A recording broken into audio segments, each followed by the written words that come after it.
What's up, folks? What's up, man? It's cracker lacking. Phoebe, she just says 5.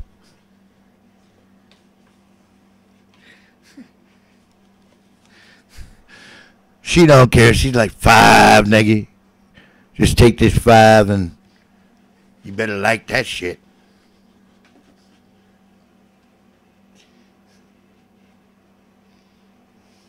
Oh. Excuse me. For those of us who have manners, which I clearly don't. God, it can't take me anywhere. What's up, y'all? It's Tuesday. Back on the road day. Back with my peeps day. On the road again. I just can't wait to get on the road again.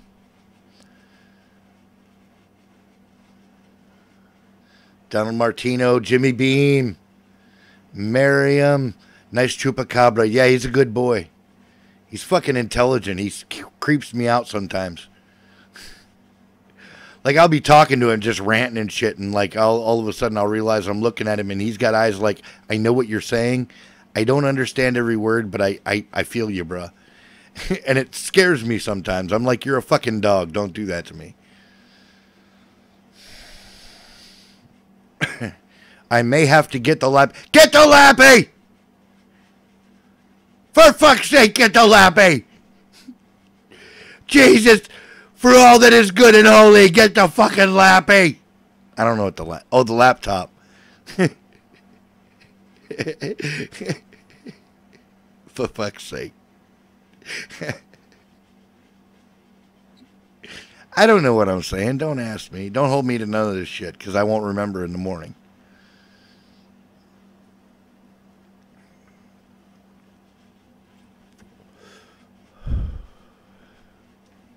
Oh, you boys and girls are in for a good night.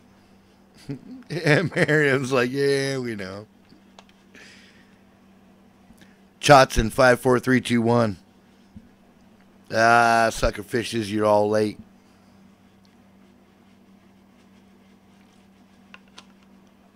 All thumbs on deck. If you are a primate, put your thumb on the like button and push that motherfucker. If you have opposable thumbs, this clearly excludes Pug and maybe Jimmy Beam. I don't know.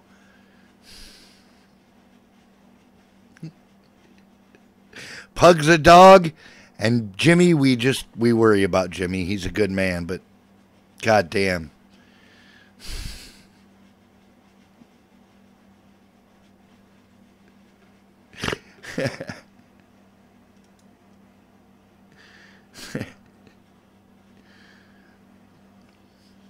Fuck with my Jimmy Beam. See what happened to you.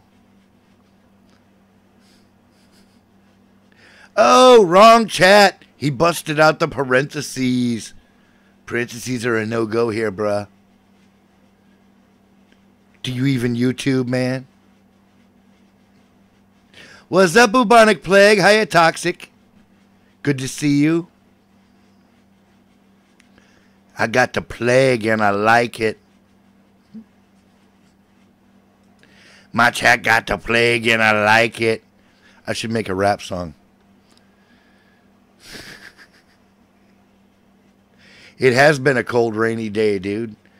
I spent most of my day on the porch drinking shots. Yeah, dude, it totally was a perfect day for shots.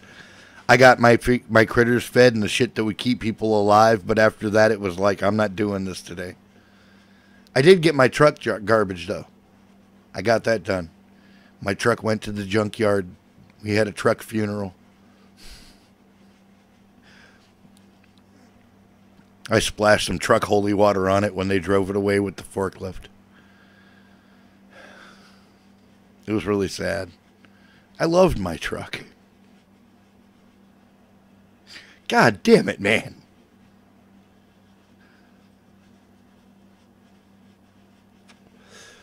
Yeah, well. Just been sitting around. Right on. I approve of just sitting around as long as you ain't got nothing better to do. She was a 1971 Dodge Power Wagon with a 383 bored out in her. She was a monster. She wouldn't outrun your grandma, but she'd drag her house down the street.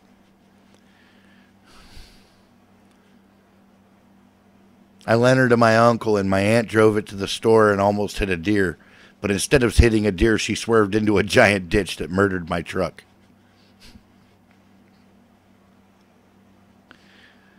But that's okay. It didn't murder my aunt, so I'm happy. More or less.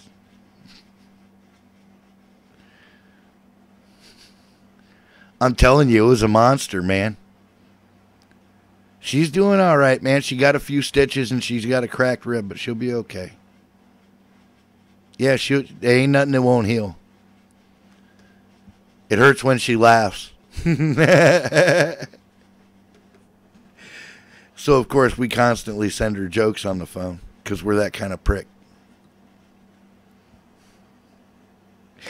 Here, check out this funny meme. Bunch of bastards that we are. Yeah, the truck is done, man. It would be more than what the truck is worth to fix it. Right? That's what I figured, Dallas. That's how I'll get my revenge, damn it. I'll make you laugh. Break a rib in my truck, will you?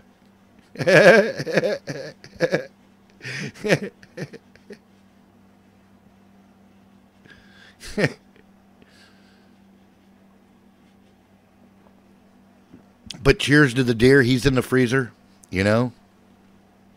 He was a warrior. He took on a truck and lost. No, it's not. It's similar to broken ribs because you can't do anything. You can't sit up or lay down or breathe or not breathe or anything. It always hurts. But like a broken rib is about 3 times as intense. There is no pain like a broken rib. I don't care who you are because you cannot relieve it. Except maybe burns. Burns are terrible too because they don't stop. They keep burning. You know what I mean? They don't just like a knife cut. Oh, you got cut and then it stops, you know, because you've already been cut. But burning it just keeps on going. Oh, broken ribs or cracked ribs are horrible, dude. Because you can't do anything literally without hurting it. And you just have to wait the weeks until it heals. That's all you can do is tape it up maybe. And that doesn't really do anything. Some people say it's worse than not taping it. They're horrible, dude. Absolutely horrible. Worst thing in the world. But like I said, maybe burns or something of that nature that just also doesn't, like the pain never stops until the wound is healed, you know? Stupid frat party, some drunk guy, right? Well, my truck was taken out by a deer. I don't know about frat guys. He might be able to take out a fucking truck. But I got a new vehicle because my uncle is an honorable guy, and he knew I only had liability insurance. So he gave me $1,500 in cash to go get a new vehicle. Deer and ditch. Yeah, it was a bad situation. She tried to swerve to miss the deer, which obviously you never do. Anybody that lives in deer country knows you don't swerve to miss the deer. You hit the brakes, you decelerate as much as possible, and take the impact. Because the deer is not going to destroy your vehicle to the point you can't drive home, probably. Probably. But she's a humane human being. And she tried to avoid the poor fucking suicidal deer. And both of them got smoked. She didn't save herself or the deer. Let that be a lesson to you. Well, no, but usually once you've stomped on the brakes, even if you got to skid it, you're going to be considerably slower than you would have been. Yeah, deers are dorks. Right? Silly bastards diving in front of cars and shit. I figure their lives are very boring and they get suicidal. It's the only thing I can figure. You know? Like, what are you doing today? I'm munching on some bushes, man. Same shit I fucking did yesterday. What do you think I'm doing? I'm a fucking deer. You think I was going to bop off to Key Bank and open a checking account? Fuck you.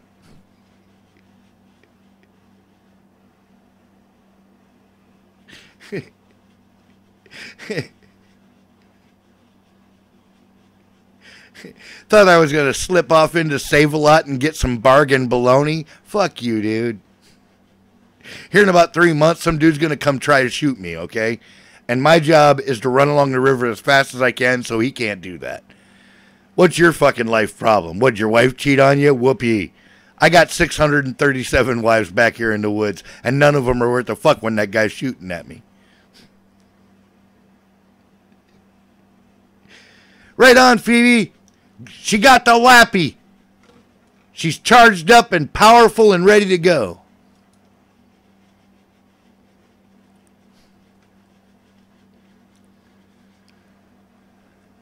Goddamn deer. He murdered my truck. You know, I'm really, I try to be above that kind of, materialistic shit. You know? I really do. That was my truck, man. That one fucking stung. You had to take my truck, really? Whatever.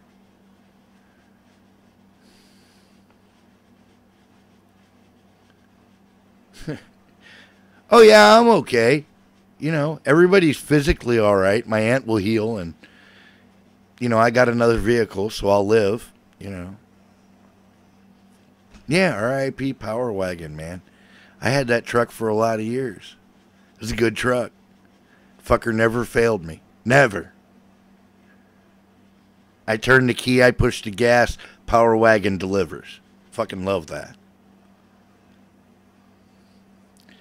No, that's the thing. I only had liability insurance, and my uncle, he covered the cost of the truck sort of kind of the best he could. You know what I'm saying? And he didn't have to.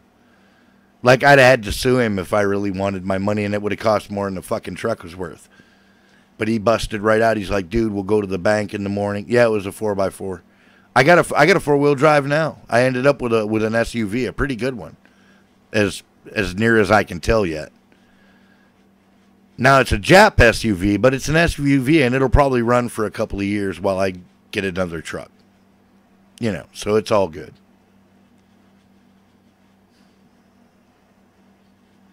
Gotta have plans. Yeah, I'm thinking there's got to be something going on, because I'm fucking, for the life of me, I can't figure out why somebody'd want to mash my truck. But, you know, whatever. I'll take your Jap SUV. Well, I'm driving it for now, Froggy. Fuck, I'm not ungrateful.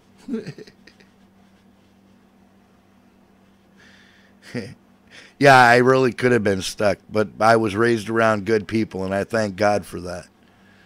I had good men in my family, my pops and his brother and fucking my uncle and everybody else. They're all good people, you know. The people that matter anyway. It is nice, man. I don't have much family, but the ones I got, I can count on, man. Toyotas are badass, dude. Those Toyota Tacoma 4x4s, if you can ever get one used for anything less than 10 grand, take it. It'll run for 100 years. You'll never have a problem with it. Change the oil in the spring and fucking just silk it down the trails. Those are awesome trucks. And they came out of the factory with 15-inch tires and fucking just incredible torque for those little fucking Jap engines, man. Any Toyota Tacoma 4x4 that you can get say, 2005 or so, buy that motherfucker. Buy it. You'll never be upset. Gonna deliver it for Grubhub. I don't know what Grubhub is, but it sounds like a career, man. I'm fucking happy for you, Frog. Get that cabbage, man.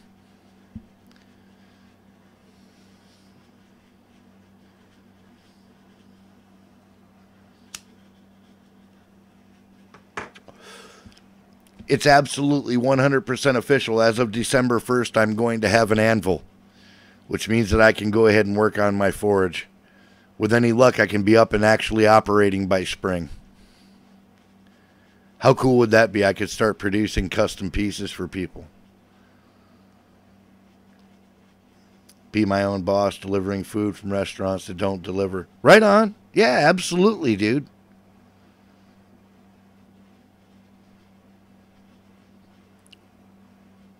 That is cool. That's a cool job, man.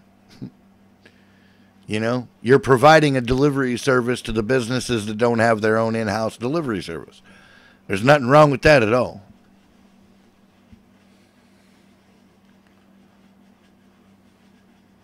What's up, Gus? How you doing?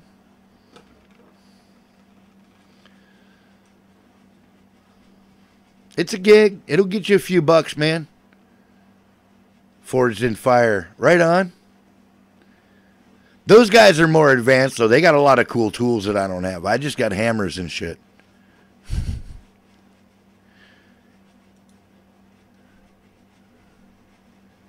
Alrighty.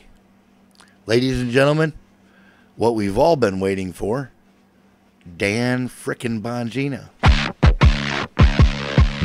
Get ready to hear the truth about America on a show that's not immune to the facts with your host, Dan Bongino.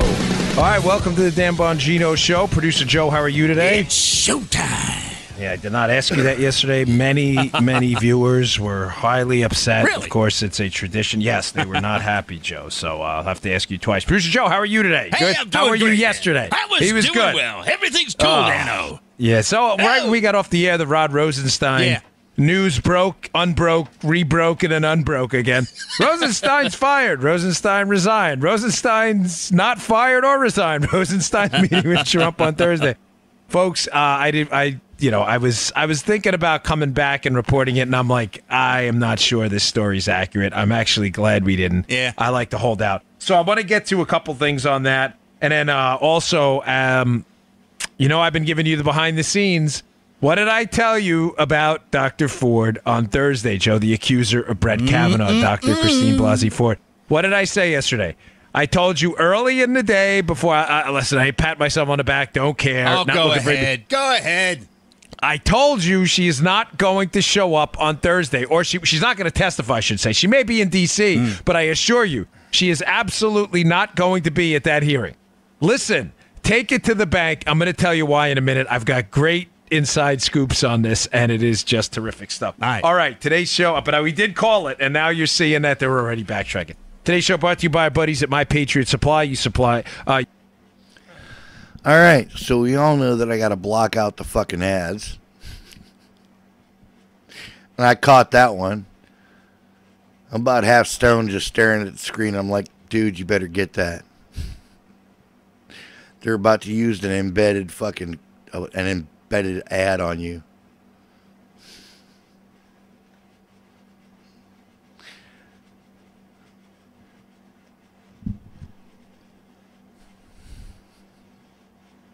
Love what song?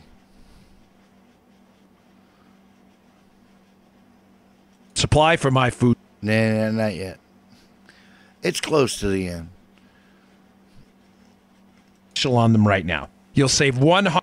Nah, you won't save nothing on this motherfucker. We don't do ads, nigga. Get ready. With Dan. Get ready, Bubbas. I'm already ready. I was born ready. Now, order and save $100. I was born with ready tattooed on my butt cheeks. Dan.com. Whatever the world cooks up, know this with this food, you're prepared. You get it? Yeah. Whatever the world cooks up. Did you get that? I got it. 888-411-8926 or preparewithdan.com. Ask me if I got I it. know. I know. The big joke is how Joe always drops a bomb on me and I miss it. Not the other way around. I was just messing with you. That was All cool. right. Let's get Well, to this. then So go here's to what's going on behind the waxrx.com. scenes. As I had said to you yesterday, Dr. Blasey Ford Go to that is motherfucker. not That'll help you going with to your show earwax. up on Thursday. Here's the real inside scoop about what's going on. The Democrats who initially got a hold of these allegations They from never said I Congressman couldn't do that Eschew shit. and, that eventually made it to Senator Dianne Feinstein. that they released at the last minute that they've been holding from July and that they leaked. Remember, the Democrats leaked these allegations to the media.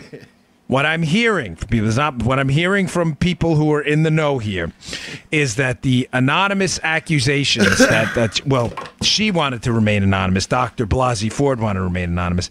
And one of the theories in D.C., Joe, is she wanted to remain anonymous because the allegations were so thinly sourced that if her name was put out in public and she was publicly questioned on them, that these allegations were going to collapse. I'm telling you what's going around inside some circles here about the story. Not that anyone's story like that shouldn't be taken seriously. It should be taken seriously, though, with actual evidence, or else anybody can destroy anybody's life at any moment. And I've been on top of this from day one. It is grotesquely unfair to move to a guilty until proven innocent approach. Now, what I'm getting now is the Democrats are panicking. I told you this yesterday. I don't want to repeat the show, but there's more. What happened last night is indicative that what I told you yesterday is true. The Democrats are panicking a bit right now. The charges by Ramirez, by the New Yorker, which we know that the Democrats went and looked for Miss Ramirez, right? She's the one now who's alleging that Kavanaugh exposed himself. We know to her in college. We know, according to the New Yorker's own sloppy, ridiculous, outrageously poor reporting, that it was the Democrats who went out looking for these charges and found Miss Ramirez, and the memories of this incident of Judge Kavanaugh allegedly exposing himself she only found them, these memories, after 6 days of trying to recall them. Oh. Now, how Miss Ramirez is going to remember something that she had seemingly forgotten after 6 days that's decades old is worthy of questioning, to say the least. Yeah. What I'm getting is that this was the backup plan. They simply cannot allow Dr. Blasey Ford to go under oath, Joe. There are very serious questions about the details of her story. Primarily, is she describing Brett Kavanaugh, or is she talking about someone entirely differently? You see where I'm going with this? Yeah. They cannot put her under oath under any circumstances. I'm telling you, this will destroy the Me Too movement. This will destroy the Democrats' credibility on this, and they're already preparing for what's going to happen when Ruth Bader Ginsburg's seat becomes available, whether she steps down or the seat becomes open for other reasons. They're already preparing. What they cannot do, Joe, is have this strategy of sexual assaults and allegations of sexual assaults from 30 years ago fall apart because they want to use it again. Mm-hmm. They cannot. They are. I'm sorry, folks. This story just infuriates me, and I'm trying to get to the gist of what I want you to take away. But it matters so much what's going on right now, and this whole thing focuses on Republican weakness. The Democrats know they have nothing. What they're relying on, and what I was trying to get to here, Joe, is they are relying on Flake or Collins or Murkowski, one of the weak Republicans. They are relying for them to come out with a no vote. Once they come out with a no vote, all the red state Democrats, Manchin, Donnelly, Heidkamp, will be given a pass. They'll say, well, the Republicans voted him down, too. There's no reason we should support them. Look, Susan Collins trusts that these allegations are true. Yeah. They are waiting and pressuring. They're buying time right now, folks. They're buying time, hoping they can create a cascade of allegations, however spurious, non-corroborated, or evidence-free they are, against Kavanaugh, Joe, to create public pressure on Collins, Flake, and others to bail, to pull their vote, to notify either publicly or privately, they'll get wind of it, McConnell, that there are no vote on the floor. And then the Democrats can claim victory and use it again. Notice what I didn't say. What I didn't say is they're relying on the testimony of Dr. Blasey Ford to sink this nomination. Now, Right. If Joe was nominated for the Supreme Court and I'd made these allegations against Joe and you believe them, the sinking of Joe would be done by the allegations. Look, this is serious stuff. Bingo. The problem is they can't have her testify because they're not sure, as Dianne Feinstein slipped and said herself, they're not sure the allegations are true. So here's what happened last night. Here's why I'm bringing it up again. Miss Katz, the lawyer for Dr. Blasey Ford, last night, all of a sudden, as predicted yesterday morning when we recorded this, threw another obstacle up. All of a sudden now she wants to know the resume, the name of the trained sex crimes investigator who's going to do the questioning of Miss Blasey Ford. She wants the name now. So she said, oh, yeah, we agree to appear on Thursday, which was nothing more than the delay tactic. And I told you the significance of the October 1st deadline. Now, I had a little Twitter correspondence and DM with a guy, and he said, oh, his friend said the October 1st deadline is not as significant. I strongly disagree. I can't for reasons of my own personal integrity tell you how I know, but the October 1st deadline is significant.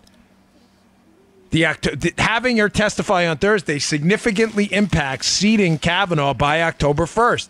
Also, it's not just the public sessions. I can't explain anymore without giving stuff away, and I don't want to do that. It's not catastrophic, but it's certainly significant. I told you that yesterday, that they won the battle, but the war isn't over. Folks, they needed to delay. They cannot, under any circumstances, allow Dr. Blasey Ford to talk under oath. They can't, because the Democrats themselves have significant questions about this story. And, Joe, do you see where I'm going with this? Sure. If the story collapses under oath and a trained investigator gets the detail, and the details don't marry up exactly with what she said before, it is going to absolutely crush the Democrats and their ability to use this again in the future. Right. Because they will have been exposed as using a questionable witness in a trial to take down potentially an innocent man. Are you picking up what I'm putting down? They cannot let her testify no matter what. Nope. It will not happen. I'm telling you, all you have to do is read their emails and stuff when they're on their list. You can see where they're going with this. It's not hard to figure out. Listen, I was a federal investigator, but I'm not trying to be like Inspector Clouseau here. I'm just telling you, if you read their internal traffic, their email stuff, and you read these select Twitter accounts, you can pick up common threads. The thread and the theme early on in this case was throw out Dr. Blasey Ford's testimony, assuming the Republicans would, the minute they heard it, the weak ones, Collins and Flake would flake out.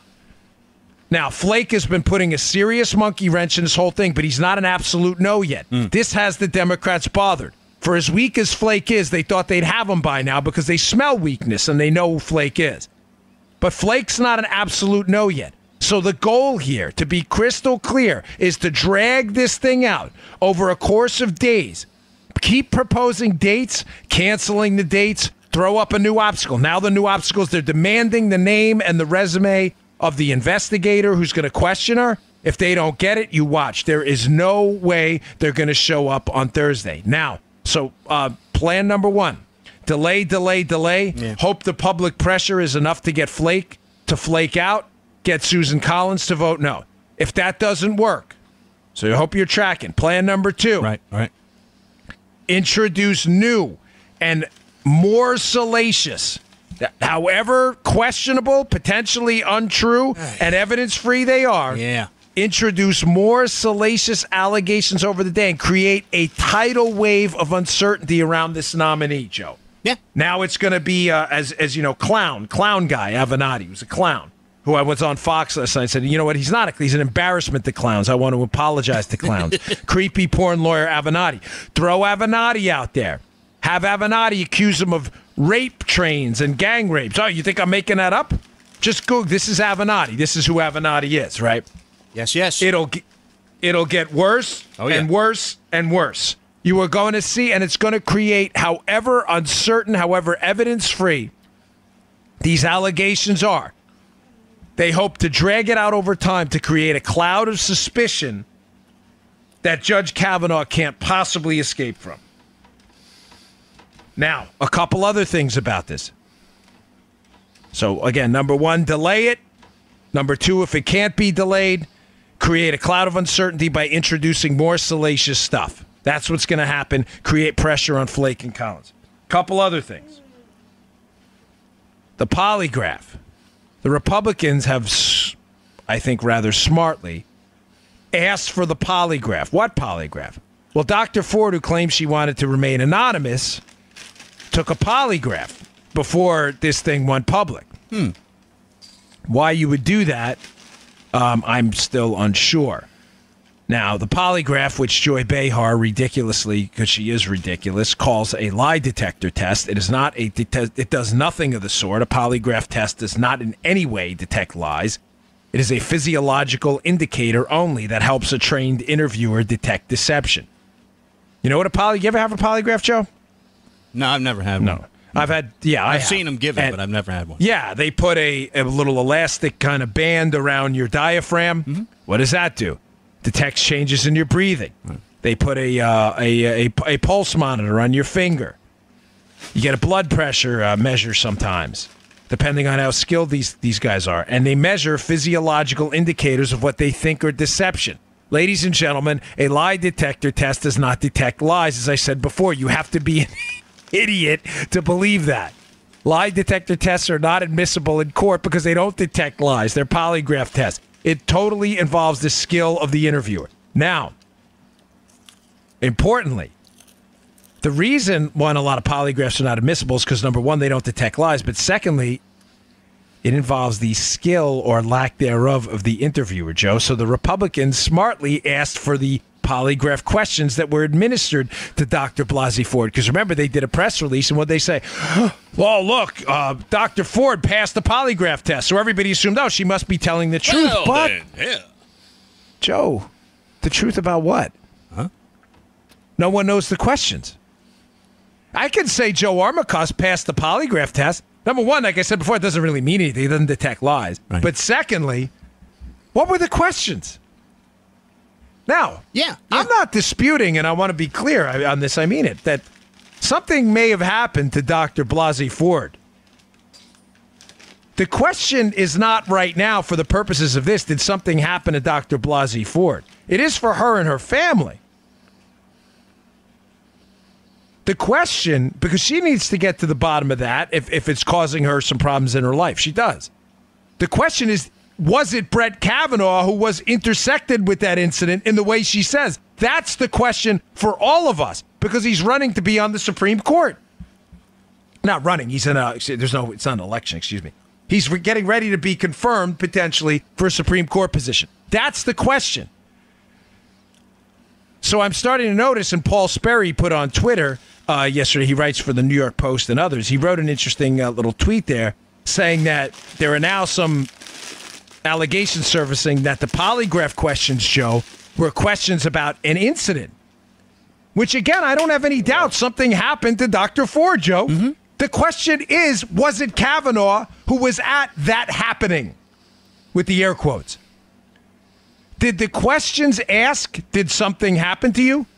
Of course she would pass if she's telling the truth. Or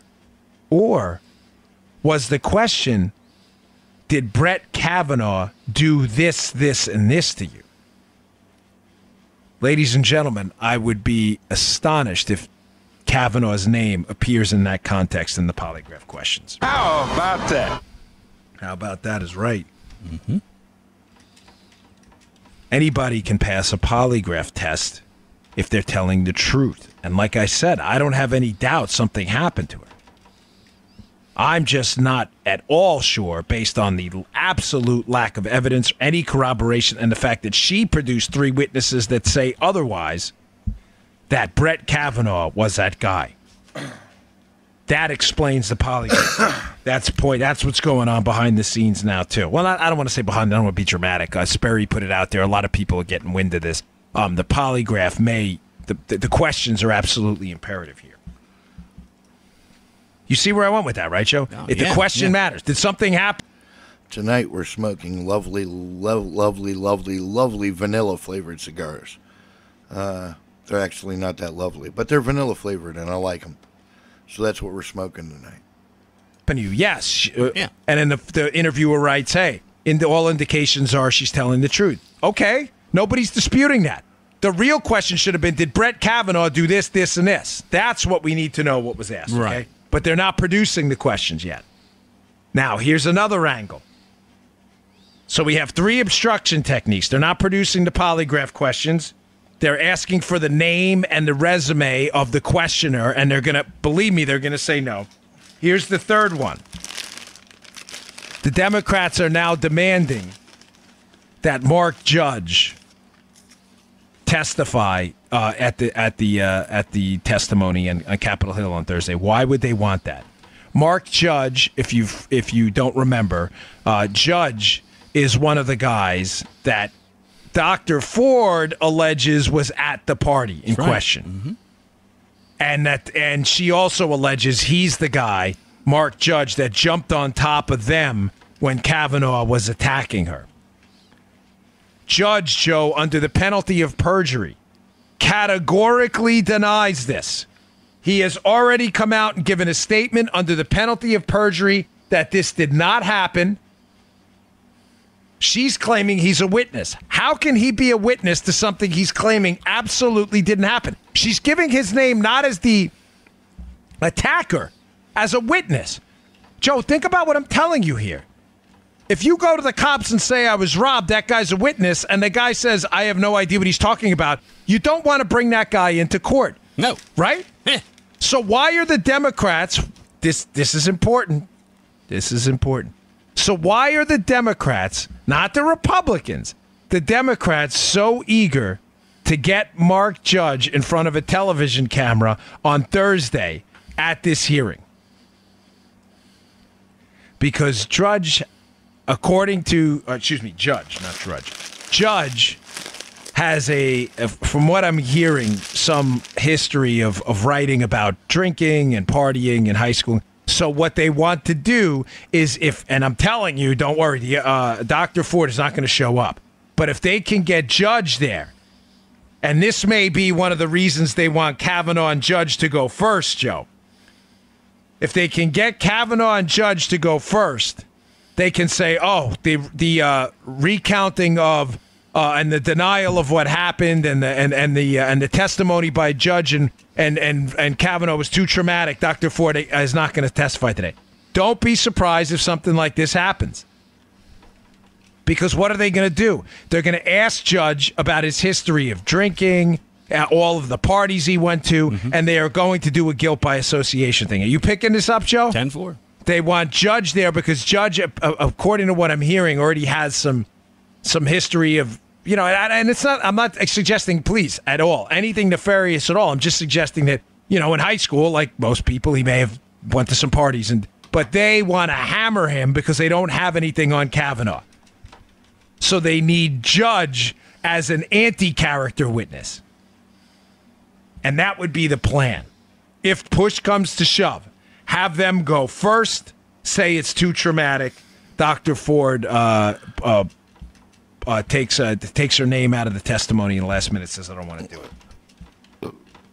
Folks, I'm telling you, the Democrats never expected this to go this far. They were hoping that the anonymous allegations and the leaking of them was enough to pressure the Republicans to fold. McConnell did not fold. Grassley did not fold. And now it's a war of attrition. But she will not show. I told you yesterday, I bet my credibility on it. Yeah. And I was right. She is not going to show up. I'm telling you, there's no way. There is way too much liability. All right. I got an interesting theory for you. This is really good. I'm going to hat tip the conservative treehouse guys. He put out something really interesting that I had considered a long time ago in a different context, but not now. And I thought it was a really good theory on Rosenstein and what's going on behind the scenes. So don't miss this. But let's get this out of the way. Again, I always appreciate your patience with our sponsors. They love to be here. They love to talk to you because you matter. Teeter, I love this product. I just used it. Got off it about 25 minutes ago. I use it every morning. I can't say enough about it. The Teeter inversion table. It uses gravity and your own body weight to decompress your spine and relieve pressure on your discs, surrounding nerves, and your joints. It has been absolutely pivotal for my arthritis, which is getting really ugly. Decompressing on a Teeter inversion table for a few minutes a day is a great addition to anyone's daily routine to maintain a healthy spine and active lifestyle without the pain. If you have back pain or you've been lucky enough to avoid back pain, use the Teeter every day to invert and keep your back and joints feeling great. It works terrific for me. I feel like a new man when I get off that thing. It decompresses my spine. It's also good for my shoulders. Some products I talk about I use regularly. Some aren't regularly used. This one I use every day twice. I do it now and before my NRA TV show. Over 3 million people have put their trust in Teeter. They're the only inversion table brand that has been both safety certified by UL Laboratories and FDA registered as a Class 1 medical device. For a limited time, you can get Teeter's upgraded model of the inversion table with traction handles, easy reach ankle system, and Stretch Max handles, plus a free vibration cushion for the ultimate muscle relaxation. Regular price is $499, but they're offering it to our listeners for $349. That's a savings of $150 at Teeter, TEETER.com/Dan. That's Teeter.com/Dan. Get the Teeter inversion table, plus a free vibration cushion, free shipping, free returns, and a 60-day money-back guarantee at Teeter.com/Dan. That's Teeter.com/Dan. Folks, I can't recommend this thing highly enough. I've never felt better. And you get off it and you get the Teeter high. You feel great. So it's really, really good. Give it a shot, Teeter.com/Dan. Okay. So I was reading an email forwarded to me yesterday by one of my peeps out there, and they sent me some snippets from an article they had read. And apparently there's an interesting thing by this guy, Mark, who writes at this website, this Conservative Treehouse website.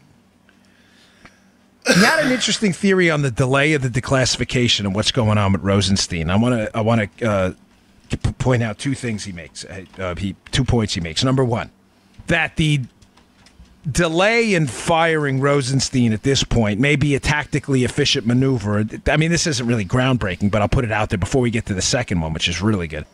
Because it can be used as an obvious cudgel at this point against Rosenstein. Why?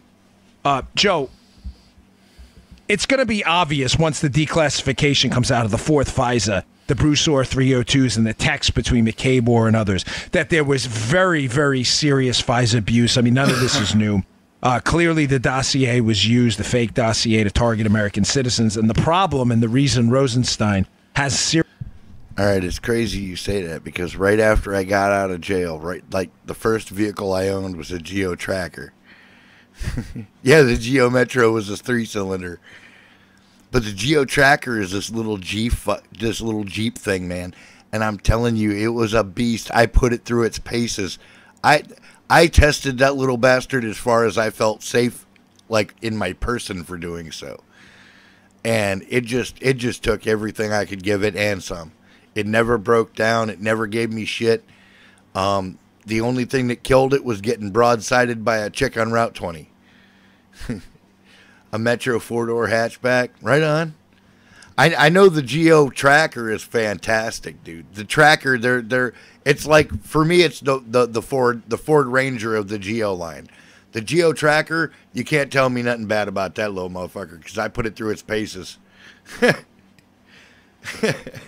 I abused it, and it stood up to my abuse, so I got respect for it. Acura Integra. You know what? It's weird that you say that. I've heard that about those Acuras. Like, they're like, yeah, just do whatever you want to this car. It'll be all right.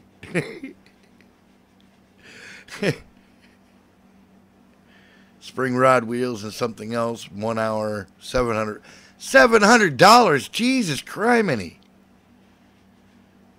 Yeah, hitting 100. Well, 100. Well, if you're in a Geo Tracker, you're not going to do 100. You're going to do about 94 miles an hour, and that's about it.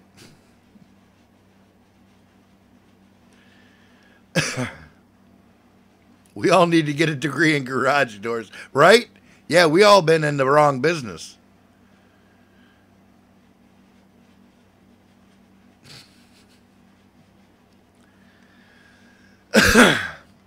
We trying to sell the wrong shit, man.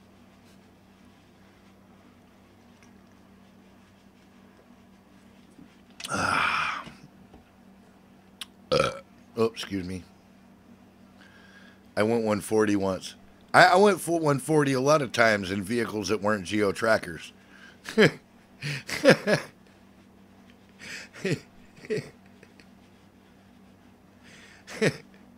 went 140 in a lot of cars that weren't Ford Rangers. Like downhill with the wound at their back and shit, they're going to pull 93 or 2 or something. Like a boss. Serious liability here is Rosenstein signed the fourth FISA, the last one, the third renewal. Right. So I think that's fairly obvious that it can be used right now as a cudgel against Rosenstein. But once Rosenstein is out of the department, and I'm not suggesting I'm changing my strategy at all. After the midterm elections, I believe Rosenstein has to go because he's just polluting the entire department with his obstruction. But I don't think there's a question right now that on the outside, Joe, Rosenstein is far more dangerous. Rosenstein, while he's on the inside, is subject to administrative procedures. And remember what I told you a while back about the difference when they're on the inside versus they're on the outside, and why I believe people like Peter Strzok and Bill Priestap in the FBI, Strzok was kept around for a long time and Priestap's still there. Folks, when you're an administrative employee, when you're still an employee with the federal government, like I was with the Secret Service, they can compel you under administrative rules to talk.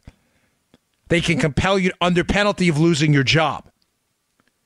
But in order to do that, you have to have your job. Now, that does not negate your ability to plead the fifth. But, Joe, you're going to have to do it as a private citizen because what, Joe? You're going to be fired. Yeah. So the point I'm trying to make is having Rosenstein on the inside, he's still subjected to administrative procedures if the IG wants to talk to him. The same thing I think is happening with Priestap, and the same reason I believe Peter Strzok was kept around longer than everybody's saying, why does Peter Strzok still have a job?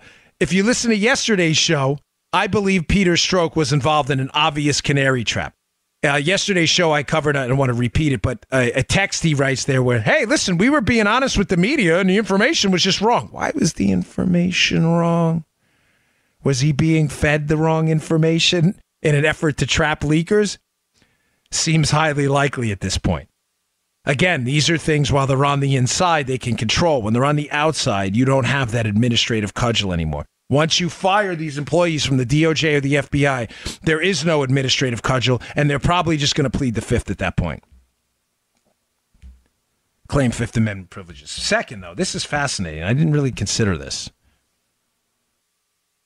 The IG report about FISA abuse has not come out yet. Ladies and gentlemen, this is going to be, I believe, Michael Horowitz, who is the Inspector General of the Internal Affairs for the U.S. government, essentially, has a report coming out soon on the FISA abuses. Remember, the initial IG report, the one that was done and finished up a few months ago, the one Peter Strzok responded up at the Hill to give testimony on. Yeah. The initial IG report, folks, was not on the FISA abuse. Don't forget this. Don't get lost in the details here. It's a complicated case, but this is very important. It's extremely important. Horowitz is also doing a subsequent internal affairs IG investigation on the abuse of the FISA courts by the Department of Justice and the FBI to spy on the Trump team. That report has not come out yet. And what's a very smart analysis, keeping Rosenstein around and not declassifying the information just yet may have been a strategic ploy by Trump. Why, Joe? I know a lot of you are upset. Why didn't he, he declassified, then he pulled back. Yeah, why? You guys saw that, right? In the audience, you remember? Trump ordered the declassification, and then he said, I'm going to turn this over to the IG for review. I'm still interested in getting this stuff out there and the speed of it, but we're going to take a step back for a minute. I missed that, and it's a good point that maybe he's turning it over to the IG, Joe, to make sure that the IG's FISA report is an honest one. Ah.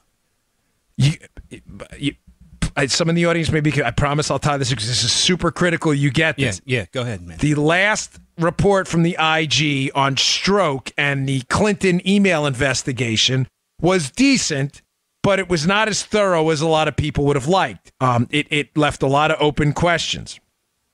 I think what a lot of people in the government are afraid of is that the IG report is not going to, let's say, get to the bottom of what actually happened and may leave some intentional untied shoelaces. In other words, it may not put two and two together where 2 and 2 are sitting right in front of you equaling 4. Okay. You get what I'm saying? Mm-hmm. So the Trump administration, and it's smart, I should have considered this, probably held back the declassification, turned it over to the IG. In other words, saying, hey, listen, Daddy-O, Horowitz, love you, buddy. But if you don't put out an honest report on what happens, I'm going to declassify all this at the same time or roughly the same time, and you're going to have to answer why your report doesn't address A, B, C, D, and E. Bingo! Excellent analysis. Excellent. And hat tip to the woman, you know who you are, sent that to me. That is a great, great point. That if there's still loose ends that are, but by the way, I'm not talking about loose ends that are actually loose. I'm talking about like we know what was in the FISA because it's going to be declassified. We can read it ourselves. If the IG report attempts to gloss over that, Joe, to put lipstick on that pig, like, well, it wasn't that bad. We'll see, kind of, sort of, maybe. The Trump team now has this potent weapon that says, really, guys, how did you come to that conclusion? Because remember Trump's tweet? I sent the documents over to the IG for review. Brilliant! Right? Yeah. That's I'm kind of, listen, you know me. When I hear something from someone else, I throw a hat tip out there. I don't pretend to be omnipotent in these matters. We do a lot of research, but sometimes I miss that. I was really upset that didn't occur to me. Why? And I remember thinking, why the IG? Why the IG? Why the IG first? Now it makes a world of sense. The Inspector General is going to put out this report documenting the Spygate scandal through the use of the FISA courts to spy on the Trump team. What a great way to keep them honest, to say, hey, by the way, here's all declassified documents. Your report better get to the bottom line. You better tie those shoelaces, pal.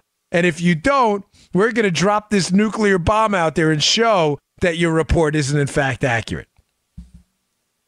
Excellent, excellent point. And that point comes to light with a couple other things I missed yesterday as well that I want to get to too. So, again, just to kind of sum up where we've been, Ford's not going to show up on Thursday. We laid that out. Secondly, interesting theory on why the delay in the declassification keep the IG honest, and also why keep Rosenstein around. Now, at this point, Rosenstein's in bad shape. I mean, Rosenstein knows that this is coming out soon. Rosenstein is well aware he's going to look bad. Yeah, on the outside, he's a lot more trouble. You don't have administrative control over him. So, keeping him around, at least till after the elections, may not be the worst idea in the world. Okay. I didn't get to this yesterday, but it's important. I got to pull up. I try to save paper, so I take screenshots of articles rather than printing 5,000 different things for the desk. But as the show's gotten more sophisticated, Joe and I have had to bump up the quality and all. You told me not to say anything, so I'm not going to say. Yeah, I'm going to leave that out completely. Thank you. We'll leave the audience to you'll see what I mean, and maybe in a couple of days after we gauge your reaction, we'll tell you what we're talking about.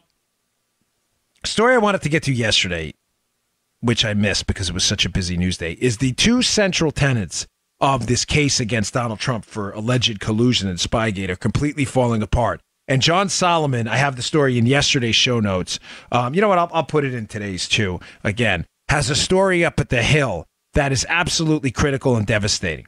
Remember, what I've said to you from the beginning is paragraph 1 of this case is the real scandal. What was the scope document that laid out the scope and the reasons for the Trump investigation at all? We still don't have that, folks. The story has changed 3 or 4 times.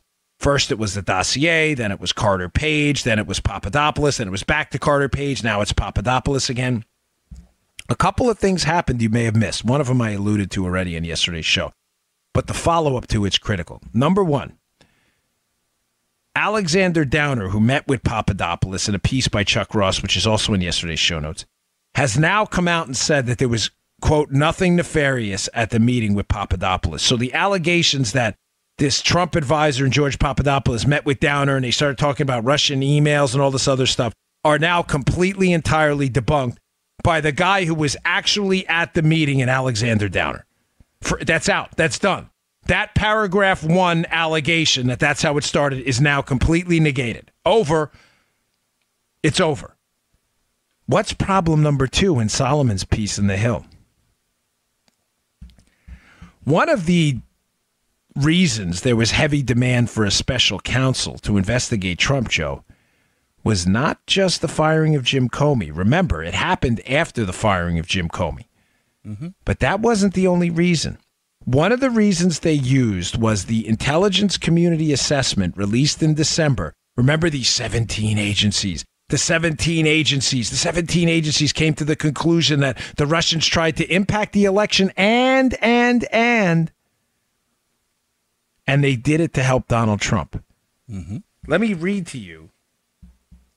I know I covered this a little, but I'm telling you, the whole thing's falling apart. And this is why Rosenstein's in trouble, because they knew all this when they signed the fourth FISA. I'm going to move on, but I want you to read that. I want to read this to you quickly. This is from John Solomon's piece. Now, congressional investigators have unearthed text messages and emails showing the FBI feared that there were some in the intelligence community with, quote, partisan axes to grind, and suggesting there could be no singular conclusion that Moscow wanted to help elect Donald Trump. Ladies and gentlemen, the whole entire case is collapsing in front of our eyes. It is collapsing. The whole thing. Their paragraph 1 story. Oh, George Papadopoulos did it. Nope. Downer says no. Oh, the ICA, the intelligence community, 17 of them. They agreed that the Russians wanted to help Donald Trump get elected. Not according to the FBI, which is one of the lead agencies over there, that understood there were, quote, partisan axes to grind.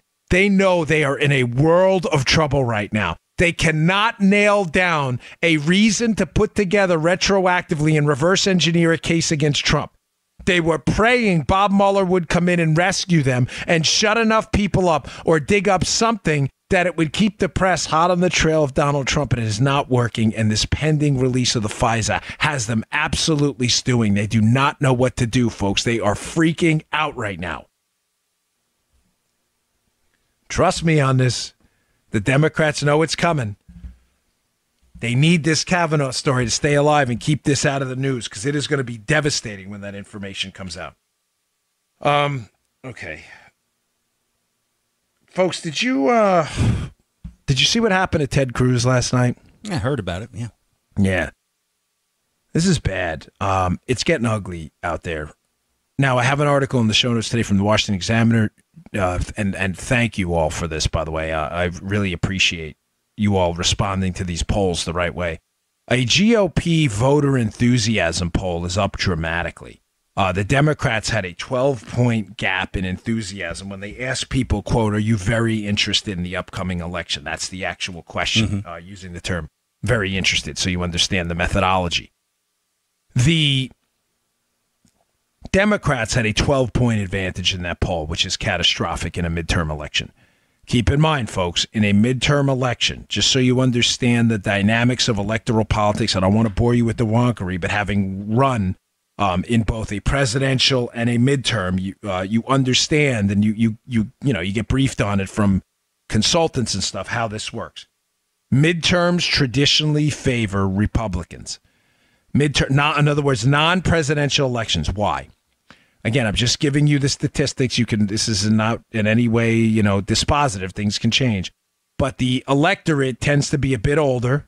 In other words, a lot of younger voters don't vote in midterms. I don't know if it's because they don't know there's an election coming up, if they're just not interested, if because there's not a president on the ballot, it doesn't spice them up. I'm not sure. There's a number of theories as to why. It's beyond the scope of this show today. Just know this. The electorate in midterms tends to be older, and it tends to be whiter. Some minority voters stay home in percentages larger than they would. And again, I'm not making any conclusions. I'm just telling you those are the numbers, right? It tends to be an older, whiter electorate in the midterm. A lot of those voters will vote Republican. So midterm elections are usually Republican-leaning from the get-go. This one is not. Democrat voter enthusiasm was up 12 points. Folks, that's a big deal. 12 points in a midterm is huge. It's potentially catastrophic and could have led to a blue wave. Now, the gap has closed significantly. It is now 65% of Democrat voters who are very interested and 61% of Republican voters. Republican voters are coming around. Now, what's critical about this, and the reason I brought this up with Cruz, I didn't lose myself there. There's a reason. The poll was taken, Joe, before Kavanaugh, and the charges came out against Kavanaugh. I have not seen an issue in my time in politics and activism, I'm not sure you have, Joe, either, since Obamacare, that has egged on and PO'd Republican voters more than what's happening right now to Brett Kavanaugh. I almost guarantee you that voter enthusiasm poll gap is going to become even, with potentially Republicans surpassing Democrats in the coming weeks in this poll. This is a very bad sign for the anticipated blue wave. Now, making it worse is the Democrats are constantly subjected to these radical extremist left-wing groups that will not leave Republicans alone in public. Aggressive, hyper-aggressive confrontation in public, putting it out on videos. This is going to be used as a motivating factor for Republican voters. Folks, voters don't like chaos. They hate chaos. They don't like the idea of people being accosted in public. Here's the story. Ted Cruz and his wife last night went out to a restaurant in D.C. A group which ironically calls themselves Stop Racism. And ironically, I say, because it was a bunch of white people attacking a Hispanic senator and his wife in a restaurant. Or the group calls themselves Stop Race. They should call themselves Racism DC, right? So, right? You want to play that game? Fair is fair, right? So a group calling themselves Stop Racism in DC decided it would be a good idea to aggressively confront Senator Cruz and his wife in the restaurant, at one point blocking his wife's way out, which, listen, you lay your mitts on my wife. We're gonna have a very serious problem. I'm just going to put that out there now in case you get any ideas. You can confront and say whatever you'd like to me, sticks and stones, right? That's fine, and I've had it happen in public in an airport. Yep. But you put your mitts on me, it's game time. And I'm not talking about the basketball game either. You touch my wife, we're going to have a problem. Get it? So they get in the way of his wife, and Senator Cruz handles it like a gentleman, which he is. He tells the crowd, God bless you. They start screaming in his face. One guy tells him how ugly he is compared to Beto. Apparently his opponent, Beto O'Rourke, is better looking. Folks, this is not helping. Now, the problem is the Democrats, through the Maxine Waters types, have egged on their radical far-left base so much that when you combine this with Kavanaugh, which did not show up in the polls because the numbers were taken before the charges against Kavanaugh. When you take these numbers together, I believe I'm not sure. I don't want to sound categorical on this, but I think the Democrats may take the House, but I think they're in a world of trouble in the Senate. I think these numbers are going to turn. I think there's going to be a closing of the gap as Kavanaugh's situation gets worse and worse. And I think the Democrats have grossly tactically miscalculated the Republican audience in this midterm election. I think it is what they're doing right now is so tactically stupid and dumb. It's actually surprising to me that because they're usually smarter than this. I'm actually astonished by how dumb they are. And it's happening everywhere, by the way. Okay, I got two more stories I want to get to, and they're really good ones, too, including a just incredible op-ed by Shelby Steele about the phobophobic istophobes. That's important we talk about. All right, finally, today's show brought to you by our buddies at Brickhouse Nutrition. I'm a big fan of Miles and the company over there. They've been with me from the beginning. I just want to tell you about one of their products that I started with, 3 years ago now and been using ever since. I know little Joe uses it. Yep. It's called Foundation. It is a creatine ATP blend. I think it's the finest nutrition supplement for peak performance and peak looks on the market today. Now, listen, some people are CrossFitters, mixed martial artists, they're military, they're firemen, they need energy in their active lives. Performance matters to you.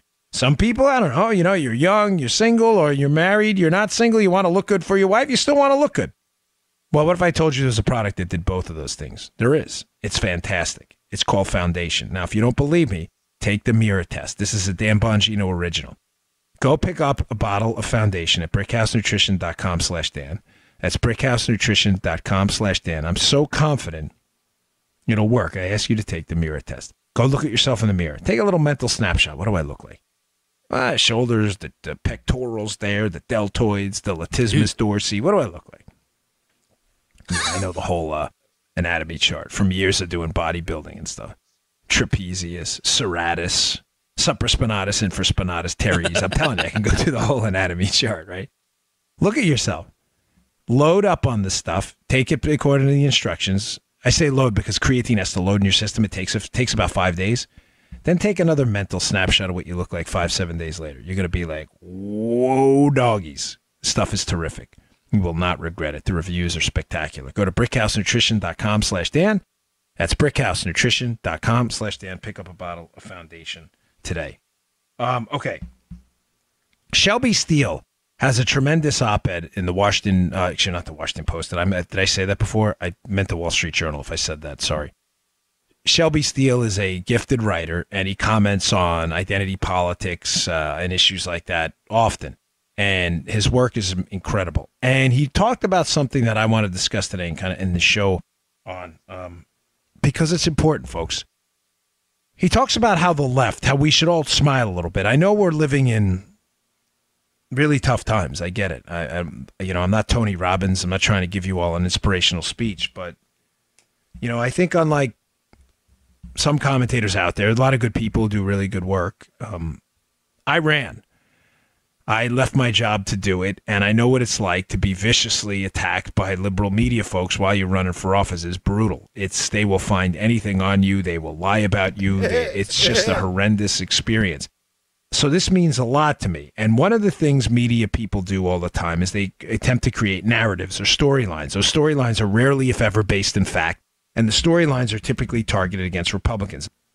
So the Shelby Steele piece in the Wall Street Journal is critical. And the reason it's critical, folks, is the left is running out of steam. They're running out of steam completely, and you need to smile a little bit. The gist of it is this, that whereas liberalism painted itself in the 60s and in the civil rights fights as the paragon of virtue on the other side of this known malicious entity, which was institutional racism, which was clear. Jim Crow, these were actual de jure laws on the books that were institutional, systemic, racist policies. Right. Nobody seriously questions that. But the liberals made this a partisan issue, which it shouldn't have been, because Republicans were clearly at the tip of the spear on the fight for civil rights. Liberals monopolized that movement, and through their influence in the media and through their influence in academia, somehow convinced people that for you to be on the side of civil rights in the future, you had to be a liberal. Please understand what I'm telling you right now, because this is super critical. The Republicans, this was not the fight for civil rights, civil liberties, for Black Americans, women, and others. This was not a partisan issue. There were Republicans clearly on the side of these fights. Matter of fact, in the civil rights fight, it was almost exclusively a Republican fight for a long time. Liberals, through their influence in the culture, through their influence in academia, through their influence in the writing of the history books, through their influence in the entertainment industry, has somehow managed to convince the public that to be a fighter for civil liberties for Black Americans and others, that you not only have to be a liberal now, but you were a liberal back then, when that is not in fact true. Now, in doing that and making sure that the fight for civil liberties was always associated with liberalism and it was not a bipartisan issue, what happens, Joe? The problem with liberals is they have to constantly seek out new enemies. As each movement runs out of gas for them, the environmental movement or whatever it is, liberals have to paint themselves as the protector of these groups. But these groups, whether it's people who care about the earth, whether it's minority groups, have to constantly feel like they're under attack. So liberals have to constantly create new fights, Joe. New fights, Islamophobia. Look, we're here to protect you against Islamophobia. Against traditional, black on white, racism. We're the ones that have to defend you against us. They have to constantly create new enemies. But Shelby Steele's piece says, as the United States, thankfully, Joe, grows, heals as a nation, right? As it starts to unwind its sometimes very troubled history with race, that the search for new enemies gets more and more difficult over time. And what's happening now is they're starting to, because they can't find, simple, easy cases like a Republican with a bullhorn standing in front of a school screaming for segregation. By the way, those were Democrats who did that in the South, right? As they can't find those easy cases anymore, they have to go and fabricate these cases against Republicans and paint people as a racist, who even minority groups right now are starting to say, wait, that doesn't sound right. Now, I have proof that this is backfiring in their face. Approval amongst black voters, amongst Donald Trump, is going up. Approval amongst Hispanic voters for Donald Trump is going up. This is not working. This strategy of constantly seeking out new enemies and trying to fabricate bogus narratives against Donald Trump and others is not working anymore because the country is moving in a different place. The direction it's moving is not towards more victims of racism. It's less and less and less and less. So Steele's point is that in the future, they're going to have a very serious problem, Joe, the Democrat Party, because it's almost impossible to keep painting people as victims who simply don't feel like victims. I've got a job. I've got a new car. Things are going well. The economy's booming. No, by the way, no one's suggesting racism doesn't exist. We're saying that for Democrats to win elections, it has to exist on a national systemic scale, on a mass scale where a national party will save you from it. You cannot have simple, isolated examples. It doesn't work. Folks, this is not, and here, by the way, one other demographic change here. The Democrats, there's a theory out there, the Democrats focus so heavily on maintaining their incredible lead with black voters because skin color is an obvious, I mean, it's obvious. You can see by looking at someone if someone happens to be black or someone happens to be white. So it makes it easier to put people in boxes they want, not us, not conservatives. Let's be clear. We don't give a damn about the melanin content of your skin. Let me be crystal clear.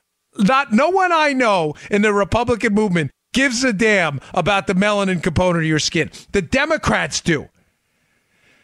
They use it to stick you in a box. Look, if you happen to have this color skin, Republicans don't like you, therefore vote for us and we'll protect you. I'm bringing that up because they need that 90+% black voter support in elections to continue to win on a national basis. This is why they continue to harp on the racism approach. Joe, is this making sense? It's not. This isn't hard. They know conservatives are not racist. They make it up knowing that phenotypically the expression of skin color is something people can easily see. Therefore, if you happen to look like this, Republicans hate you and we will protect you. They know that's false, that it's made up. They're losing that fight with Hispanic voters. You're seeing it in places like Texas, where Hispanic females, Hispanic men are marrying women or men who are white, Italian, German, whatever it may be. The next generation of kids without a phenotypic identifier of race or any, these kids identify as what? White or whatever. They just don't. Right. They're American. Joe, you think I know a little bit about this? A little bit, yeah. Yeah. My wife, who happens to be a first-generation immigrant.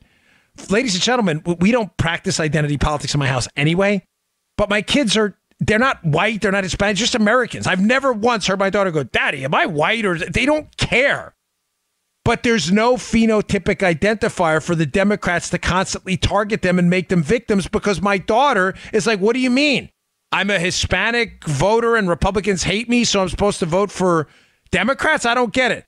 She's never identified herself as that. She's a kid. She's an American kid.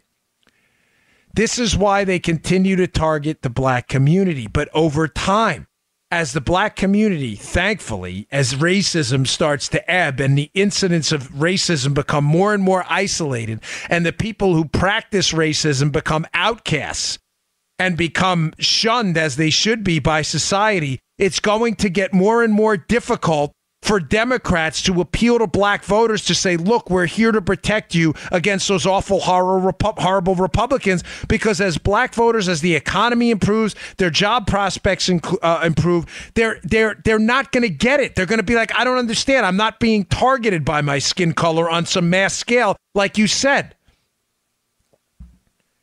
The Democrats are not stupid. They see this. They see that the demographic advantage amongst Hispanics is going to dissipate. It's already happening in Texas, where upwards of 40% of identified Hispanic voters are now voting Republican. Matter of fact, Greg Abbott, running for governor for re-election in Texas, is up dramatically amongst Hispanic voters because it is harder for Democrats. Please tell me this makes sense, folks. I don't want to. This is a really critical point. Point takeaway number one, the Democrats are losing amongst Hispanic voters because they don't have a clear way to identify them, because a lot of them don't identify as Hispanic voters. They identify as Americans, moms, dads, union workers. They don't identify the way the Democrats want them to. The reason they are so desperate to hold on to the black community is because of phenotypic identifiers that make it, look, they can say, look, it is your skin color that makes Republicans hate you. Which you can't deny, which is nonsense. It's garbage. It's totally made up. But it's why they are in such fear of losing votes in the black community. It'll be over. The demographic advantage they have amongst Hispanic voters is going to dissipate. And I'm telling you, it's going to dissipate with black voters over time, too. And they are panicking. It's a great piece by Steele. I think it's subscription only in the Wall Street Journal. But the points are worth repeating, that the istophobic, phobophobe approach has no future, folks. It would have a future if racism was as widespread as the Democrats claim it is. The fact that it isn't is causing them a world of trouble right now, because they are trying to get you to believe they're a victim they're going to protect you against, while a lot of people don't see it that way anymore. Critical point. All right, folks, thanks again for tuning in. I really appreciate it. I hope today was helpful. And listen to Kavanaugh, please. If you live in North Dakota, if you live in West Virginia, if you live in Indiana. All righty. Dan Bongino.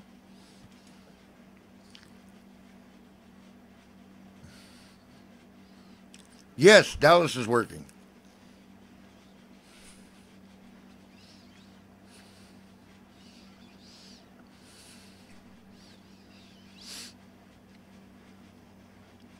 Mom's sleeping. Sorry, dude. Shh.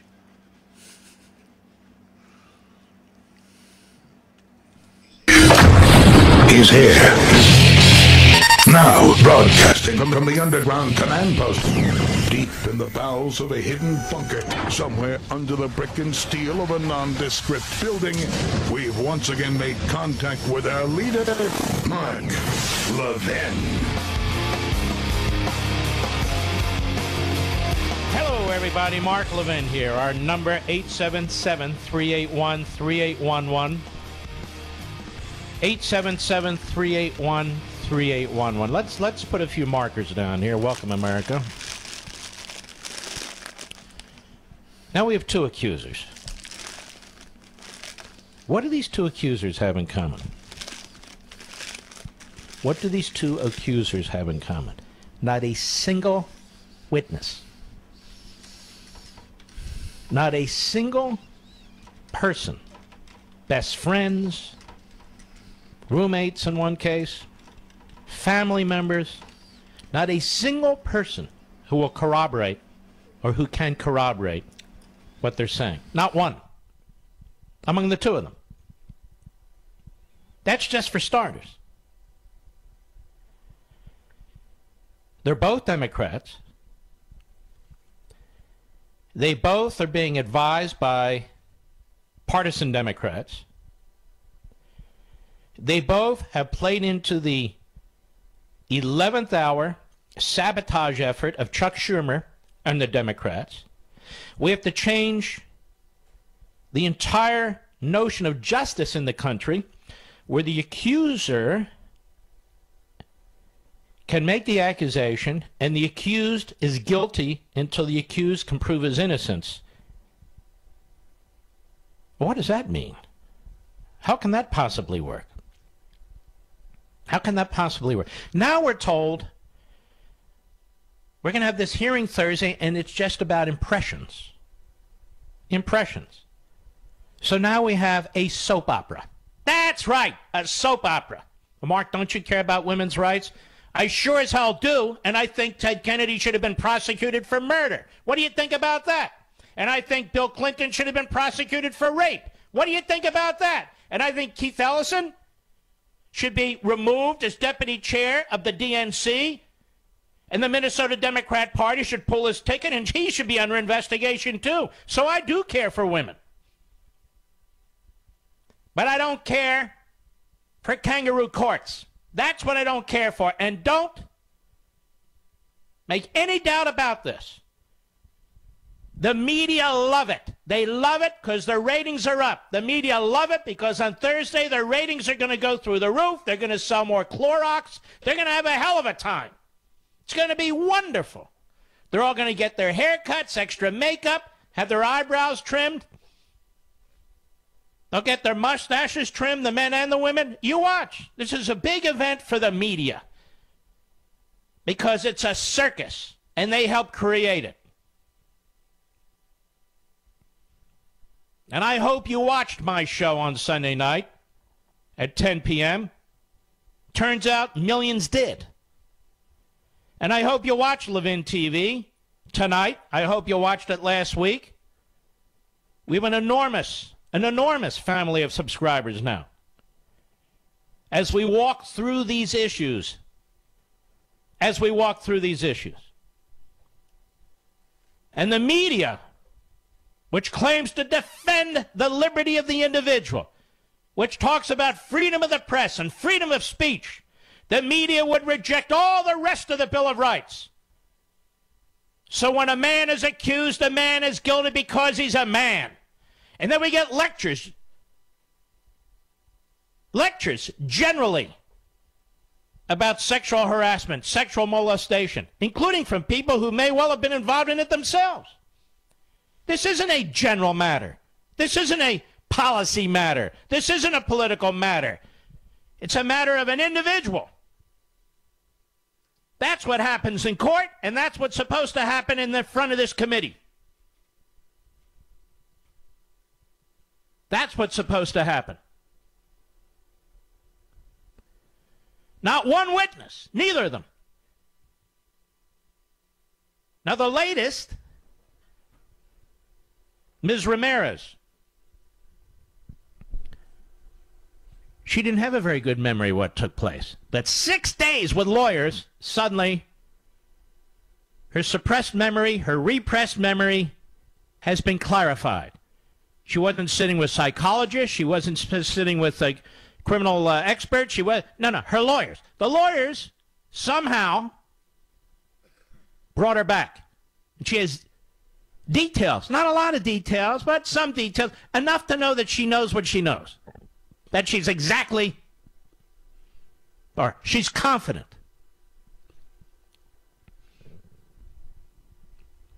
Now, Dr. Ford, who's the first accuser, she said she's mentioning names. They check the names, and I don't know anything about this. I wasn't there. All these parties. Last time I checked, when you're at a party, there's a lot of people at a party, right, Mr. Producer? You party at high school, party at college. I don't know much about it. I didn't go to parties. I didn't drink very much either, quite frankly. Yes, I was the bubble man even back then. But okay, fine, it doesn't matter. Parties. And no witnesses. No witnesses. You've got the media out there talking to people who saw nothing. Sounds like Brett. No, it doesn't sound like Brett. What does that matter? Why are we even here? Why is there a hearing on this? This is all it takes? Now, the second accuser, Ramirez, the Democrats found her. The Democrats on the Senate Judiciary Committee. Why do they call it the Senate Judiciary Committee? They should call it the Senate Star Chamber Committee. What the hell do these fools do? One clown after another. One clown after another.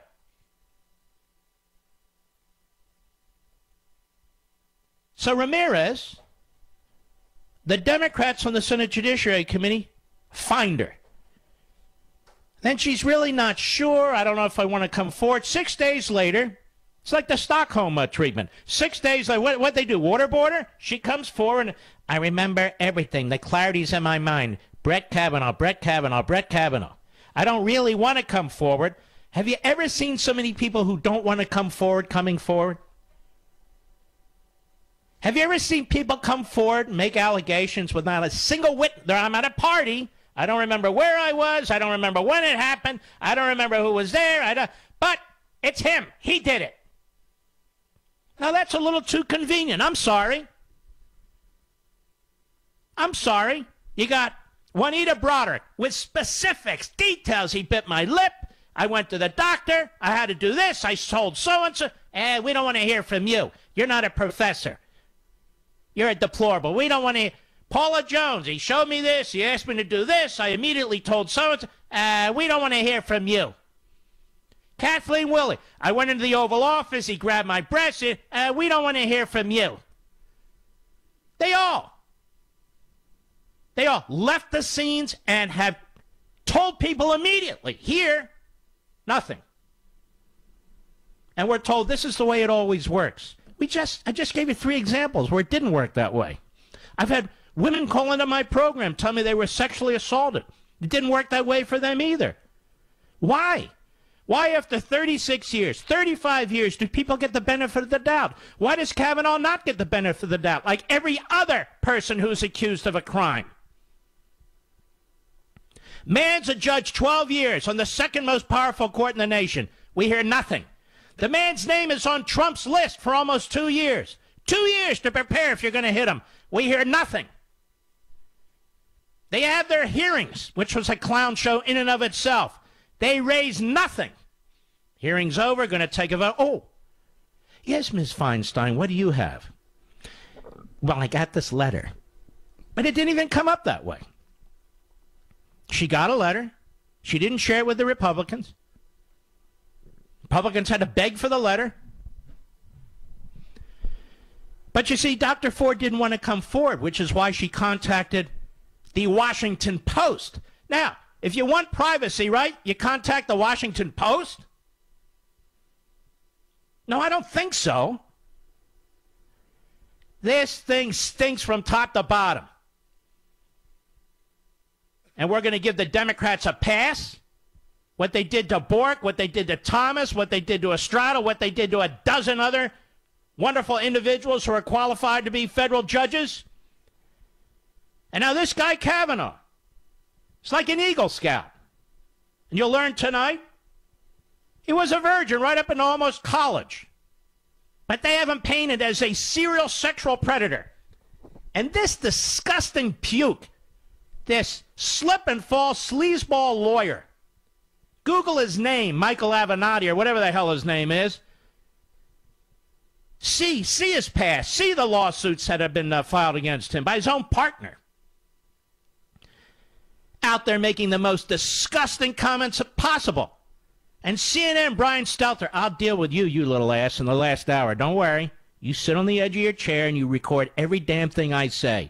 And then I'm going to challenge you to come on to my radio show and to defend every one of your stupid columns or commentaries. Okay? Okay, tough guy? Reliable sources. You're the unreliable source, you clown. But that's for a little later. Star Chamber. What's that, Mark? Google it. I'll be right back. Mark Levin.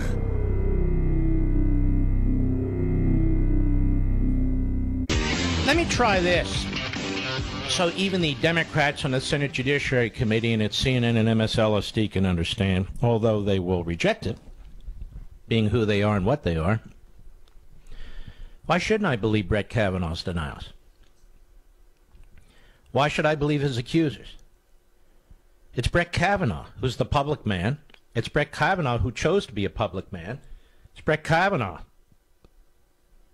who acceded to 6 FBI background checks.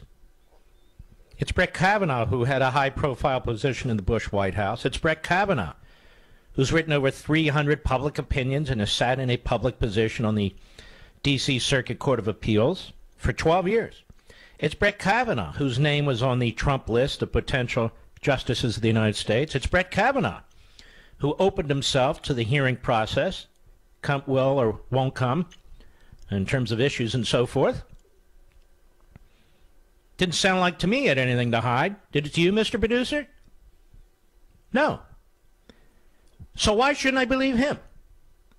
When you have somebody, Dr. Ford, who comes in really at the last moment to sabotage him. To sabotage him. She's playing along to sabotage him. She chose the lawyers. The lawyers are left-wing hacks. She has to agree to that legal representation. She's agreed that humiliated, now under criminal investigation, former Deputy FBI Director McCabe's lawyer, Brownwich, will be among her lawyers. She's agreed to that. We still don't know who's paying for them, do we, Stelter? We have no idea who's paying for all these lawyers. Ramirez, even worse. The Democrats go and find her. She says she's not really sure, and 6 days with lawyers, not for psychiatric care, not any of that stuff.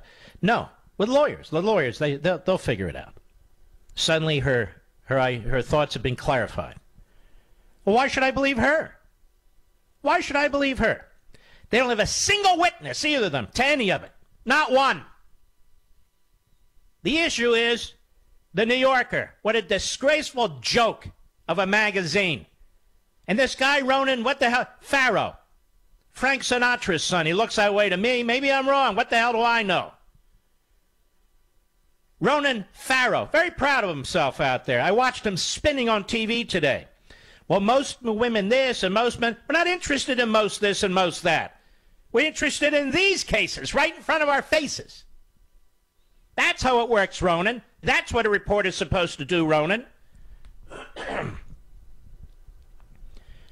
In fact, the Ramirez case is so bad, so preposterous, even the lousy, Holocaust-denying New York Times had to turn it down. And you know, if there was a single syllable that they could hang their hat on, they would have. No journalistic standards whatsoever, Ronan. And his sidekick, Jane Mayer, the co-author. Go ahead and Google her name. What a sleazeball, right, Stelter? Absolute sleazeball. The way she trashed Clarence Thomas, the way she built up Anita Hill. Her book was panned heavily. Complete fraud. Look what she wrote recently. I think it was back in March. Building up Christopher Steele. She jumps into that. Christopher Steele, this great patriot. There was a great piece of the American Spectator, I think, by George Neuauer. Outstanding, exposing her. She's one of the journalists, don't you know?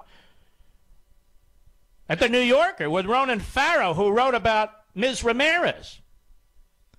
So why should we believe Ms. Ramirez? Why should we believe Dr. Ford? Why shouldn't we believe Kavanaugh? Kavanaugh hasn't conspired with anybody. Kavanaugh hasn't done anything. He's a public man. He's had his name out there forever. And only now, when he's an inch away from being confirmed to the United States Supreme Court, when we're 42 days away from the midterm elections, the same people who want Trump's head on a stake now want Kavanaugh's head on a stake. And by the way, as I was doing my research for radio, for Levin TV, for Fox, do you know there's been a move? I didn't even know this. Since the early spring, to impeach Clarence Thomas? That there were words to that effect in the left-wing media that we ought to really start thinking about impeaching Clarence Thomas if we take the House? These are miscreants. These are malcontents. These people will destroy this society, and they won't even blink in the middle of it. And those kind of people do exist. They're right in front of your eyes. They're right in front of your eyes. I do not believe these women. I believe Kavanaugh. For the reasons I said. You can't have one damn witness? Well, you know, cases like this. I didn't ask about cases like this. I asked about these cases. These two cases. You don't have any corroboration whatsoever? Well, it would seem, you know, Brett used to drink. I didn't ask that. And you're Ramirez's best friend? Yes. Did she say anything to you? No. Not a word? No. Family members? No. No. Anything? No. Oh, then Kavanaugh must be guilty. Because it's up to him to prove his innocence. Now, ladies and gentlemen, there are a lot of fascistic and communist societies that operate that way, and apparently the Democrat Party and our media, too. I'll be right back.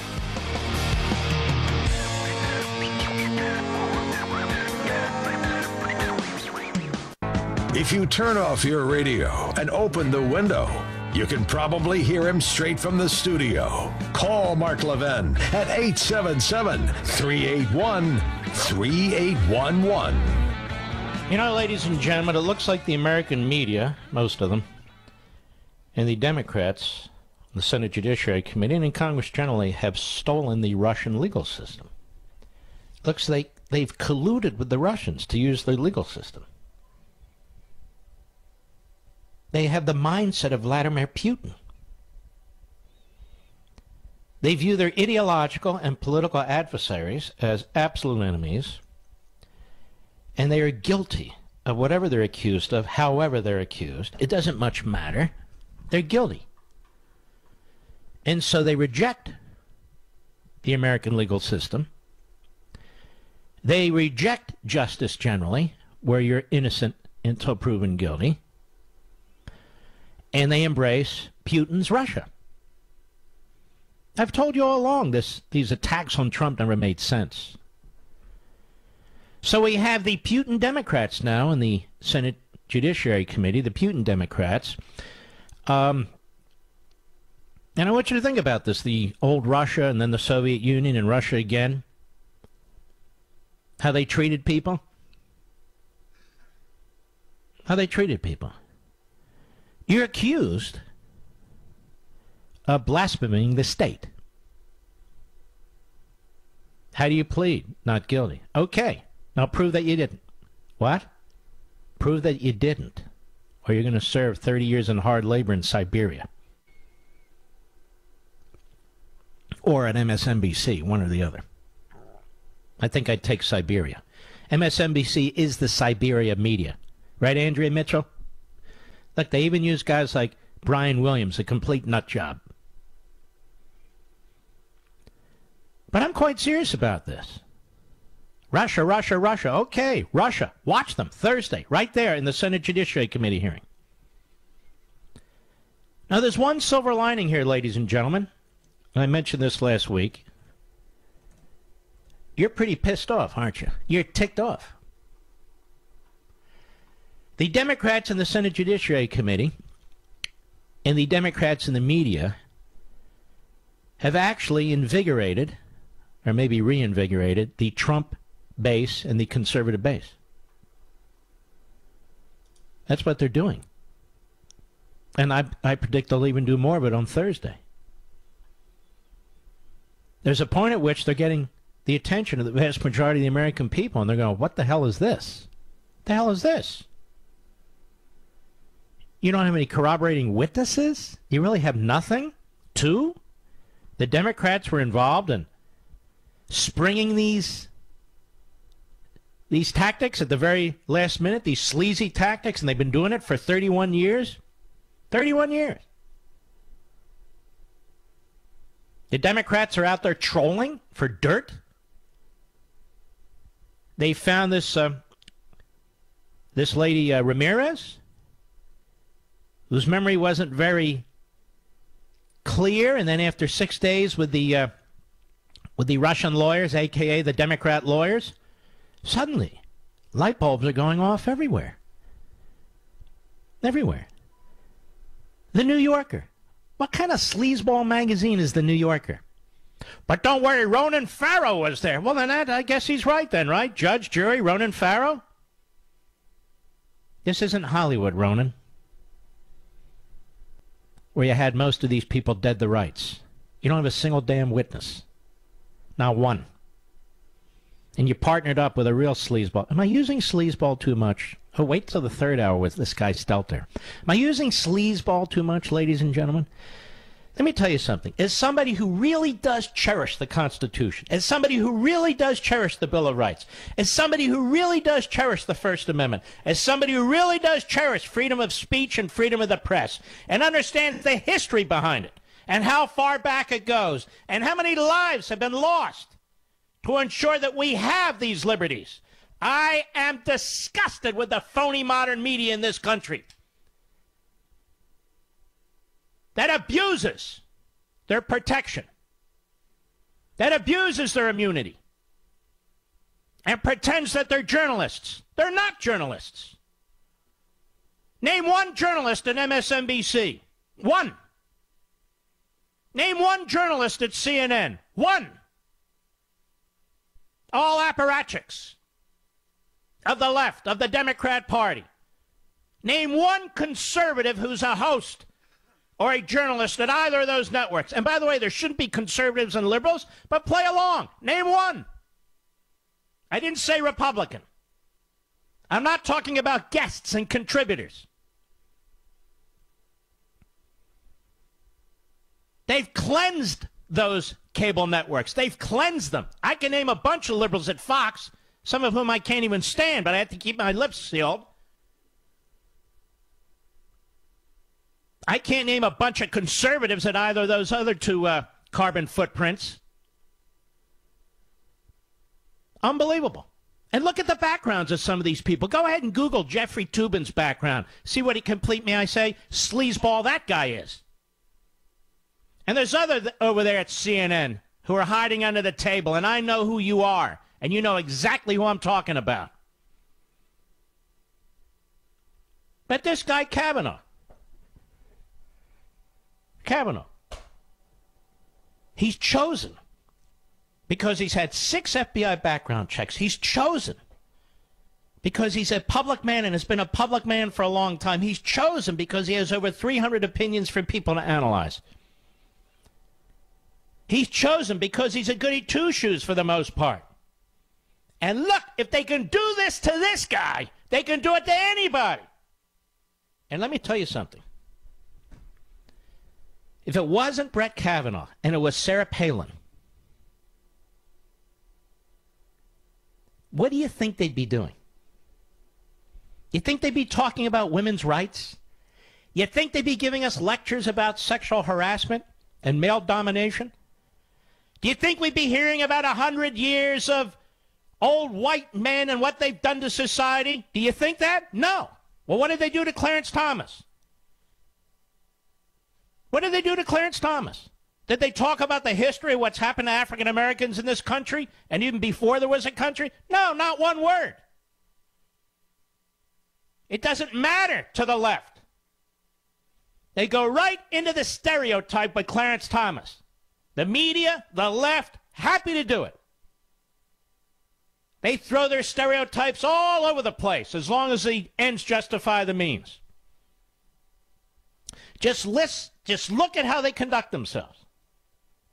And Schumer's been involved in all of it. And Dick Durbin's been involved in all of it. And Patrick Leahy's been involved in all of it. And Feinstein in most of it. They filibuster the hell out of George W. Bush's circuit court nominees. I explained this at length on Fox. I'm not going to do the whole thing, but they filibuster the hell out of his judges and block dozens of them. Then when Obama's president, they eliminate the filibuster rule for circuit court judges to ram them all through and take over 9 of the 13 appellate courts. Ideological, hardcore leftists. 9 out of the 13 appellate courts. All of a sudden, they don't like the filibuster rule. Now they want the filibuster rule back. For it, against it, now for it. Then they say, Joe Biden, Schumer, the rest of them, Obama, as senators, George W. Bush better not nominate anybody for the United States Supreme Court in the last year of his presidency if there's a vacancy.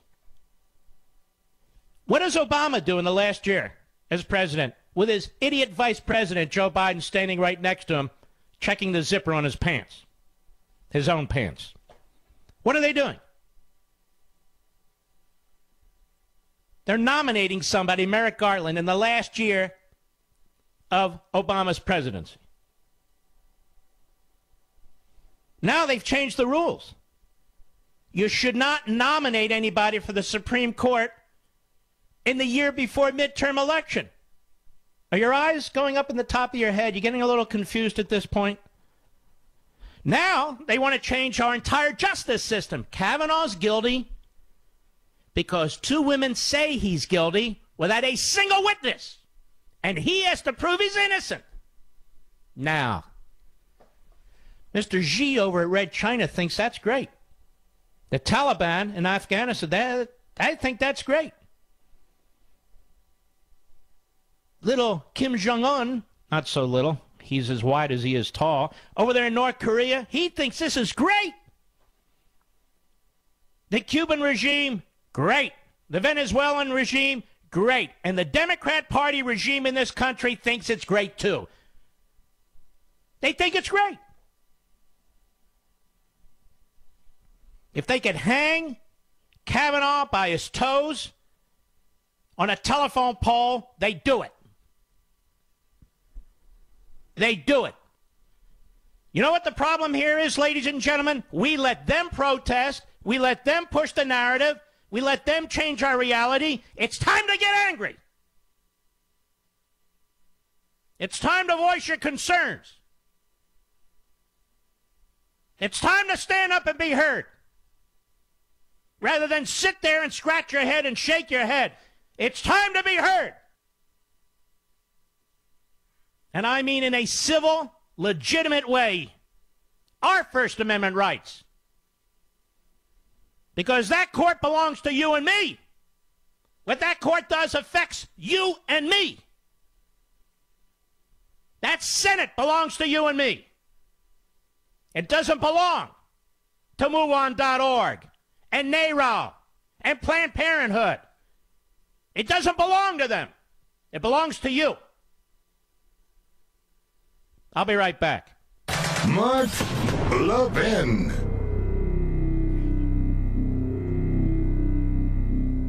We have here is the scorched earth plan. Can never allow a constitutionalist, hopefully that's what Kavanaugh is, stand in the way of the progressive agenda. Ever. This isn't a game to you and me, ladies and gentlemen. This is our lives. The court has way too much power. In my view, it has power outside our constitutional order. That's the way Woodrow Wilson and the progressives of over 100 years ago wanted it. They got what they wanted. There's a few justices on the Supreme Court who get it, who are true constitutionalists and originalists. And what is the battle over here? You have somebody, Kavanaugh, who says, look, I want to enforce the Constitution. Well, therefore, he must oppose the progressive agenda. And what I say over and over again is if you really watch these hearings, really understand what's going on, constitutionalists are being attacked because they're trying to uphold the Constitution, or they believe in upholding the Constitution, and they do not embrace the far-left agenda. And I'm going to tell the Republicans something on this Senate Judiciary Committee and in Congress, basically, and particularly the Senate. The next time there's a Democrat nominee, you put them through the meat grinder. You show them what it's like. You have never done it. Because until you do that, they will never stand down. You punish them. Punish them. And you don't need to go low like the left. You don't need to go low like the left. But you need to step up and punish them on their ideology. And when they bring up abortion, show people what they're talking about. Show people what they're talking about. Have you signed up for the free online course about how Congress is supposed to work? Well, let me tell you, nothing's more timely than this. Please do it right now at levinforhillsdale.com, Levin for Hillsdale.com. Hillsdale College's groundbreaking new online course, Congress, How It Used to Work and Why It Doesn't, is essential for anyone who wants to understand how Congress got so broken and how it can be fixed. The title actually sums up why you need to take this course. Hillsdale College teaches better than anyone anywhere the Constitution and how our government was designed to work to protect freedom. In this course, you'll learn exactly what Congress should be doing and what it shouldn't, how it got to the state it's in today, and how we can start to restore a more constitutional Congress. The course is free to you, my listeners, and you can start any time now, like right now. And what's more, with this course, Hillsdale has created an entirely new online course experience that has to be experienced to be believed. Just go to levinforhillsdale.com right now to register. It's free, so don't delay. Reserve your spot today at levinforhillsdale.com. That's Levin for Hillsdale.com. You know, there was an announcement today that I thought about by the broadcast company I work for, Cumulus Westwood One. And the announcement was that Michael Savage will do 1 hour of radio and 1 hour podcasting, and that Ben Shapiro will be doing 2 hours of radio and 1 hour podcasting. And let me just say this. This is a tough business. It's a very competitive business. And for a long time, Dr. Savage and I had the same time slot. Then he moved to the 3 p.m. time slot. Now, we've been bitter opponents for a long time. And I have no reason to say this other than I believe it. I believe he's been an outstanding broadcaster. I don't get to listen to him much these days, given my insane schedule. And I'm glad he's still going to be with us. I really believe that. Despite some of the things he said, and I've said some things about him. This isn't a peace thing or anything of the sort. I'm just expressing myself. And I think Ben Shapiro will do a very good job as well. Come to know him, like him, and he's sharp as can be. But I wanted to mention this about Dr. Savage, because it's been bothering me, quite frankly. It's been bothering me. There's no cartel. I don't check in with Rush and Sean, even though they're my friends, or anything of that sort. But certainly over the past few years, you'll notice I've never taken any shots at him. You see, ladies and gentlemen, there's so few of us now in the media who don't agree on everything, but agree on the essentials and the fundamentals. And the Republic, in my view, is in such dire straits. And the effort to take out this president, the effort to forever control the Supreme Court, these are big issues. These are very, very big issues.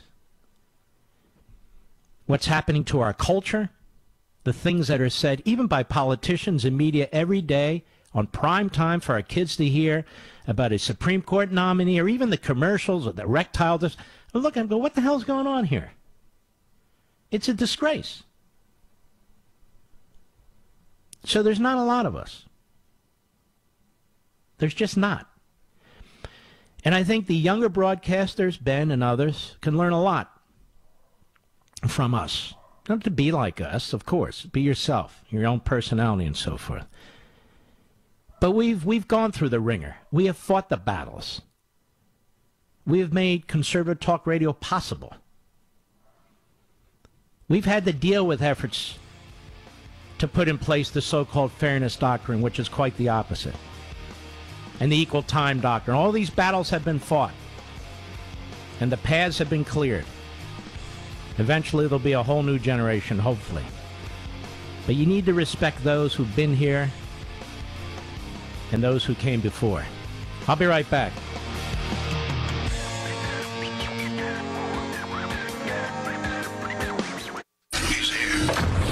He's here. Now, broadcasting from the underground command post, deep in the bowels of a hidden bunker, somewhere under the brick and steel of a nondescript building, we've once again made contact with our leader, Mark Levin.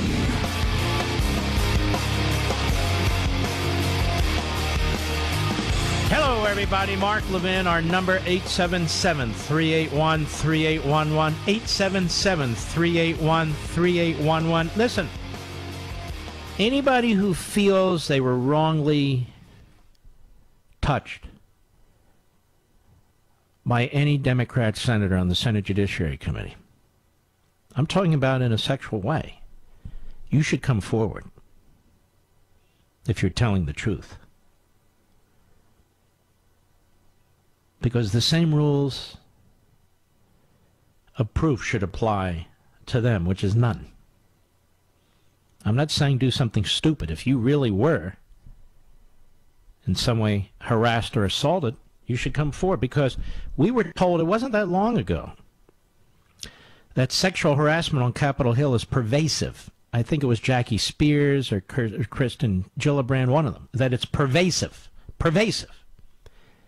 And Runkin party that had one of these Democrat senators there, members of Congress, you should go to the media and tell them. Matter of fact, same applies to the media. CNN, MSNBC, and the rest.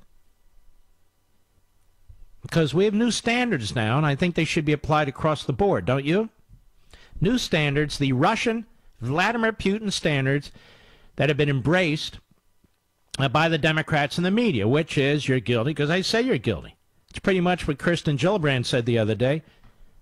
I believe her because she's telling the truth. Well, there you have it. She'd be a great Russian czar. Or Russian communist. Mitch McConnell, quite frankly, but it was a damn good speech. I want you to hear some of this. Cut 4, go. Let me start with a quote, Mr. President. I'm going to fight this nomination with everything I've got. Well, that was the Democratic leader on television mere hours after Judge Brett Kavanaugh was first nominated to the Supreme Court. Others pledged their opposition before he was even named, before they'd reviewed a lick of evidence, before they'd heard a minute of testimony. Democrats already made up their mind and chosen their tactics: delay, obstruct, and resist. Whatever it took, whatever the truth really was, they were going to do whatever they could to stop this qualified, experienced, and mainstream nominee. Democrats have signaled for months they'd put on whatever performance the far left special interests demanded and throw all the mud they could manufacture. Well, it's not like they didn't warn us, but even by the far left's standards, this shameful smear campaign has hit a new low. But I want to be perfectly clear about what has taken place. Senate Democrats and their allies are trying to destroy a man's personal and professional life on the basis of decades-old allegations that are unsubstantiated and uncorroborated. That, Mr. President, is where we are. This is what the so-called resistance has become. A smear campaign, pure and simple, aided and abetted by members of the United States Senate. He's exactly right. Then there's this. Cut 5, go. It's not just one alleged witness disagreeing with the allegations. It's literally every person who was supposedly there. One of those supposed witnesses says she does not even know Judge Kavanaugh. So all the witnesses that Dr. Ford says were present at the party have told the committee on the record and under penalty of felony, all confirm they do not remember any such party, do not know Judge Kavanaugh, or have never seen him do anything remotely like has been alleged. And this unsubstantiated allegation stands entirely at odds with everything we've heard about Judge Kavanaugh's character from those who've worked with him, socialized with him, dating all the way back to high school. But Democrats wouldn't let a few inconvenient things, like a complete lack of evidence or an accuser's request for confidentiality, to get between them and a good smear. It's despicable. It is despicable. I would ask Senator Richard Blumenthal of Connecticut, what did you do in high school, sir? What kind of sexual relations did you have in high school? Here we are. Don't blame me. Did you go to any parties, Senator Blumenthal? How about in college? What kind of sexual relations did you have in college? Did you drink much, Senator Blumenthal? Now, we know you're a liar because you claim to be a Vietnam veteran. You're not a veteran of any sort. But I think every one of these senators should be asked about their behavior in high school and college. This is the standard. We don't even need an accusation. Just ask. Cory Booker's already confessed years ago he wrote a column about how he had molested a woman. But because I suppose he wrote a column on it, he's okay. And because he's for abortion on demand and he's a leftist, I guess that's okay. In the grand tradition of Ted Kennedy of Chappaquiddick. I think all the white men, for sure, particularly the older white men on the Democrat side of the Senate Judiciary Committee, should be asked, how about little Dick Durbin? Little Dick Durbin. Any high school memories you'd like to relay to the American people? I mean, we need to know if this jury, in effect, is objective. We need to know. So what kind of sex in any did little Dick Durbin have in high school or college? Was he a drinker? I'm not even asking about Congress, where we know sexual harassment is pervasive because Jackie Spears and Kirsten Gillibrand and others have said it's pervasive. So we know it goes on Capitol Hill, although suddenly they're silent about it. How about this guy, Senator Coons from Delaware? He looks a bit of a pervert to me. I'm not saying he is, of course. What do I know? Of course, then again, what do they know? What did he do in high school and college? I'm just curious. I mean, everyone's curious now, right? What did Brian Stelter do in high school and college? Well, that's a whole other story. But seriously, I think we have a right to know about our senators, don't you? We have the right to know if our senators are perverts, predators, drunks, any of you lobbyists. Any of these senators hit on you? Any of them touch you? You see them at any drunken parties?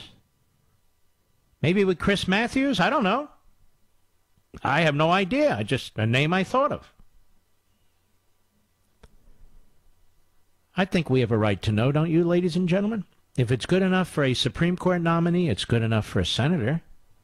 It's good enough for a media host. How many perverts are there in the media? How many perverts are there sitting on the Senate Judiciary Committee? Tell me, Senator Durbin. Tell us about your high school experiences and your college experiences. Tell us. They won't tell us. Tell us, Jake Tapper. He won't tell us. They're not going to tell us. They won't even ask how the accusers are paying their many, many lawyers. They're high-powered lawyers. How are you paying Deborah Katz, Dr. Ford? No, you can't ask that. Why? Well, because she's the accuser. She's innocent. She's a woman. She's telling the truth. And you're a bully. Oh, sorry. How about this guy, Michael Bromwich? Is he doing this for free, or did he join the Dr. Ford legal team? And who's paying for him? I mean, she's a professor at a average or below average college. How much can she be making to hire all these lawyers and PR types and advisors? How about Ms. Ramirez, who was unsure of her opinions until she spent 6 days with lawyers? What lawyers? And who's paying for them? Can we ask? No, you can't ask. You're not allowed to. Oh, okay, sorry. Tell me, Chuck Schumer, what did you do in high school and college? What did you do in high school and college? Now, you said that Mr. Kavanaugh must be guilty in so many words because he doesn't agree, he doesn't assent to an FBI investigation. Now, he's had 6 of them. How many have you had, Chuck Schumer? You're the minority leader of the United States Senate. You're the Svengali in the shadows orchestrating this entire damn thing. We know you are, you jerk. We know exactly who you are. We know exactly what you are. So if you're innocent, sir, of bad behavior in high school and college, are you willing to subject yourself to an FBI investigation? I'm just curious. Matter of fact, ladies and gentlemen, why shouldn't we have a vetting process with the FBI for all these senators? If it's good enough for a Supreme Court nominee, if it's good enough for a judicial nominee of any sort, in fact, if it's good enough for an Assistant Secretary of Agriculture, then why shouldn't it be good enough for a senator or congressman? Well, Mark, you know, you're a constitutionalist. It's because that's, excuse me, that's not the standard under the Constitution. I didn't say it was. Why don't they agree voluntarily to subject themselves to FBI investigations? Because you see, the Schumer standard, which is being parroted by everybody on his side of the aisle, is that if you don't agree to an FBI investigation, you're obviously a pervert and a predator. So I have to assume they're perverts and predators because they don't volunteer to have FBI background checks. Imagine what we would find. Here's Schumer on the floor of the Senate today. Cut 6, go. Let me ask our Republican friends, President Trump and America, this question. If President Trump and Senate Republicans are so certain the allegations against Judge Kavanaugh aren't true, why aren't they welcoming the FBI to look into it? Well, it's a very simple reason why. Because we don't have FBI investigations because people make allegations without a single corroboration. We don't do that, Chuck. You're confusing America with Russia. You're confusing President Trump with Vladimir Putin. You're confusing our justice system with their justice system. You claim you support judges and justices who believe in due process. You've been jumping up and down for years about how we abuse the justice system. We need to allow all these convicted prisoners out of prison, about how due process rights should be conferred upon terrorists and so forth and so on. And yet when it comes to Judge Kavanaugh, you want an FBI investigation based merely on an accusation. And in the second case, an accusation dug up by the Democrat Party. You see how Soviet-esque this is, right, Chuck? And Chuck, I want to ask you again. Did you have sex when you were in high school? I mean, it's a horrific image in my mind. But did you? Yes or no? With whom? Did they agree to it? How about college? Were you drunk? Did you drink? Did you go to any parties? With whom? Did you molest anybody? I'm just curious. I'm not making any allegations whatsoever. How about you, Brian Stelter? Where'd you go, Towson State or something like that? I forget. When you were hiding out in your dorm room and all, what were you doing in there exactly? Let's put ourselves in Brian's shoes, if you will. Size 4, as I understand. I'll be right back. Mark Levin.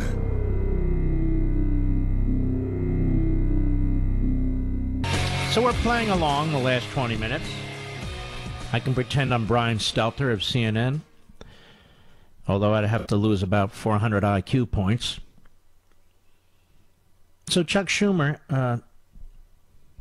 what kind of sex did you have in high school? Ooh. How about college?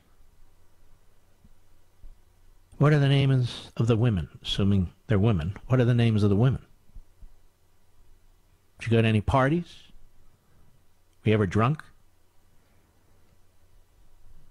What parties did you go to? Who was there?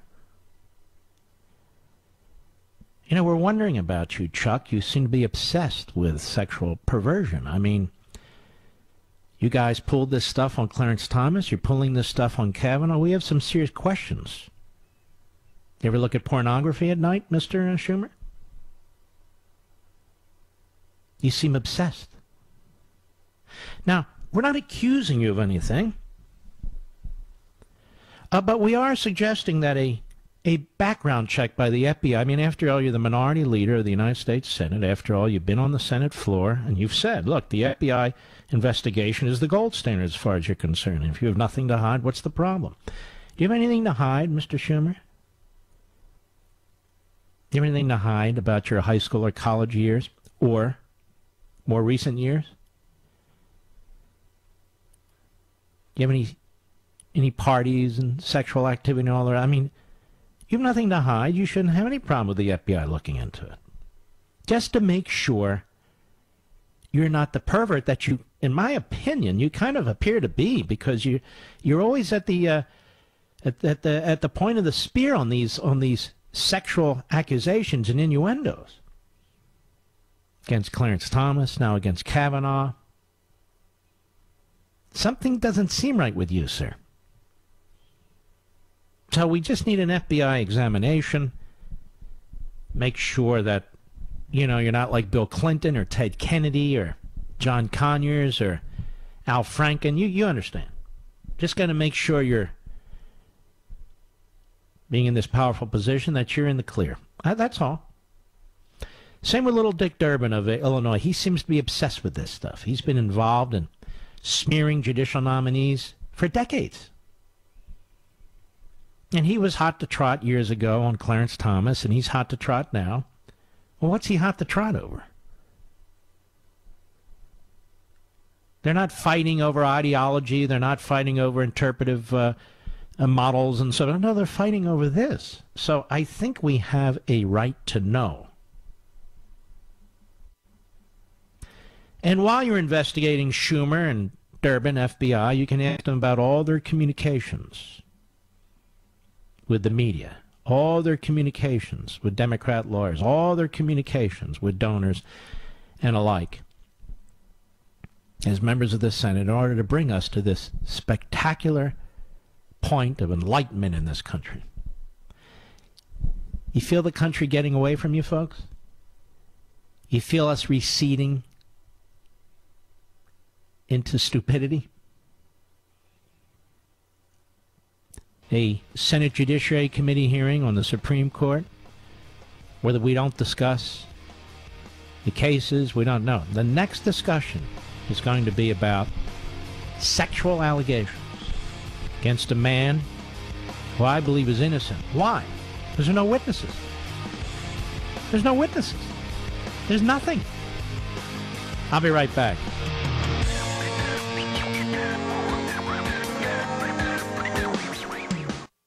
The Mark Levin Show, live and national at 877-381-3811. From hurricanes to earthquakes and cyber warfare, every American should have a plan to get through an emergency.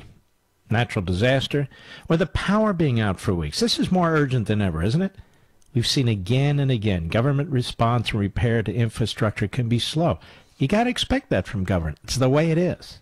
It's the way it is. So the best place to start is personal responsibility. Each of us storing food, you can store food that lasts up to 25 years. You can build a supply over time so you're always ready. I trust and use My Patriot Supply for my food storage. Make today the day you do the same. Everyone in your household should have a 4-week emergency food kit, and there's a special on them. Save $100 when you go to my special website, preparewithmark.com. Preparewithmark.com. These 4-week food kits are shipping fresh and discreetly to your door. So do it right away. Order and save $100 per kit on their bestseller this week. Call 800-294-2325, 800-294-2325, or go online to preparewithmark.com. Now, whatever this world cooks up, know with this food, you're prepared. Preparewithmark.com, preparewithmark.com, or 800-294-2325, 800-294-2325, and you'll be able to save $100 per kit on their bestseller this week, okay? Really worth jumping in. All right. I don't know if any of you watched Life, Liberty, and Levin this Sunday at 10 p.m. I had a rare special where it was just me. No guests, no panels. There's not a lot of hosts who can do that, by the way. But I do it all the time on Levin TV. That's what I do. And I wanted to get some of the history and context for what the Democrats have done to the judicial confirmation process. They have destroyed it over the last 31 years. But I want you to hear Chuck Schumer now, because he's taking it even to a new level. He wants to destroy the United States Supreme Court itself unless they can control it. I kid you not. Cut 7, go. In the face of multiple allegations against Judge Kavanaugh, the FBI should reopen the background check investigation, and we should conduct a hearing where the appropriate witnesses are called and respect given both to the accuser and the accused. So he wants a real spectacle and mockery. And I would ask you, Chuck Schumer and the rest of them, if they got their way, what would happen? How would it look to the rest of the world? Conservatives or non-leftists, let's put it that way, would never want to serve in any branch of the government in any position. That's what they're doing. This is a political terror campaign. That's what it is. Anybody who's even thinking about moving up from the district court or circuit court to the Supreme Court that does not embrace the fundamental transformation of America and progressive statism, this is what you can face. This is what they're doing. This is a political jihad by the left. Go ahead. Less will be viewed by the American people, and I believe judged by history as a stain on Republicans in the Senate and a stain on the integrity of the majesty of the Supreme Court. So, if the left doesn't win, even with their Putin Russian tactics, then the Supreme Court is in complete disrepute. Same people who say you cannot criticize a judicial decision or a judge, of course, of their liking. Schumer just said, so he's put out the word, because he's the commissar of the Democrat Party and the left. He's just put out the word, we will, not literally, but politically now, burn down the United States Supreme Court. He is a contemptible human being, Chuck Schumer. Much like Brian Stelter. But he is a contemptible human being. So now, politically, they seek to burn down the Supreme Court. Politically, they seek to character assassinate Kavanaugh. Politically, they seek to reverse the 2016 election and burn down our electoral system. These people are out of control. They hate the Constitution. They abuse the very processes that they're supposed to be overseeing and supporting. This is who they are, ladies and gentlemen. These are left-wing kook radicals with suits and ties and dresses. That's what they are. They're no different. So now, if Kavanaugh is confirmed, there's a stain on the Supreme Court that destroys the integrity and majesty of the Supreme Court. Unbelievable. That's what we're dealing with. And they are out there looking for all the ratfinks and the skunks. They're lawyers. Those are the ratfinks and the skunks especially. So how did this Ramirez the second come to light? Well, Ronan Farrow tells us. Cut 8, go. Why did she come forward? She came forward because Senate Democrats began looking at this claim. She did not flag this for those Democrats. This came to the attention of people on the Hill independently, and it's really cornered her into an awkward position. That's why she took time to think about this carefully. You know, she said point blank, I don't want to ruin anyone's life, but she feels this is... she may have said that, but she is. And she needed to think about it carefully with lawyers in the room.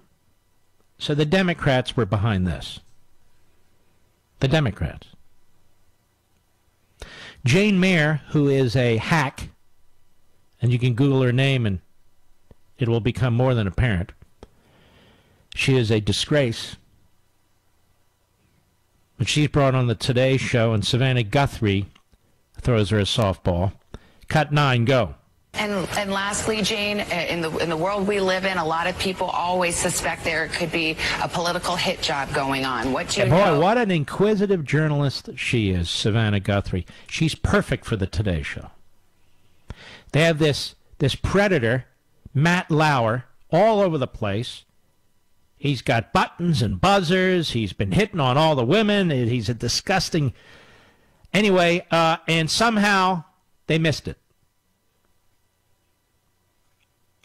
But this could be a political hit job, you see. No, that is, if somebody says it's a political hit job, that's to be dismissed. Go ahead. About Deborah Ramirez's political motivations, and what did she say about whether or not this was motivated by not wanting to see a conservative justice on the Supreme Court? Well, she says she's not. She's a registered Democrat, which we put in the story as well. But I also interviewed a woman who Judge Kavanaugh wanted us to talk to who wanted, as someone who would defend him. And I asked her outright, she knows Deborah Ramirez, and I said, do you think that politics was a motivation? And she said to me, no. And she's Kavanaugh's defender. So nobody is really alleging that politics was the motivation here. Wait a minute, dummy. You just heard Ronan Farrow say she came forward because Senate Democrats came looking for this claim. So politics is a motivating factor. It's in your own article. But you can't take Jane Mayer at her word, because her word means nothing. Nothing. Cut 10, John Dickerson, go. Cut 10, go. A corroborating witness, which you says has all the details, including Kavanaugh's name. Where did that witness come from, and where did that witness get the information about this from, if that person doesn't know Ramirez?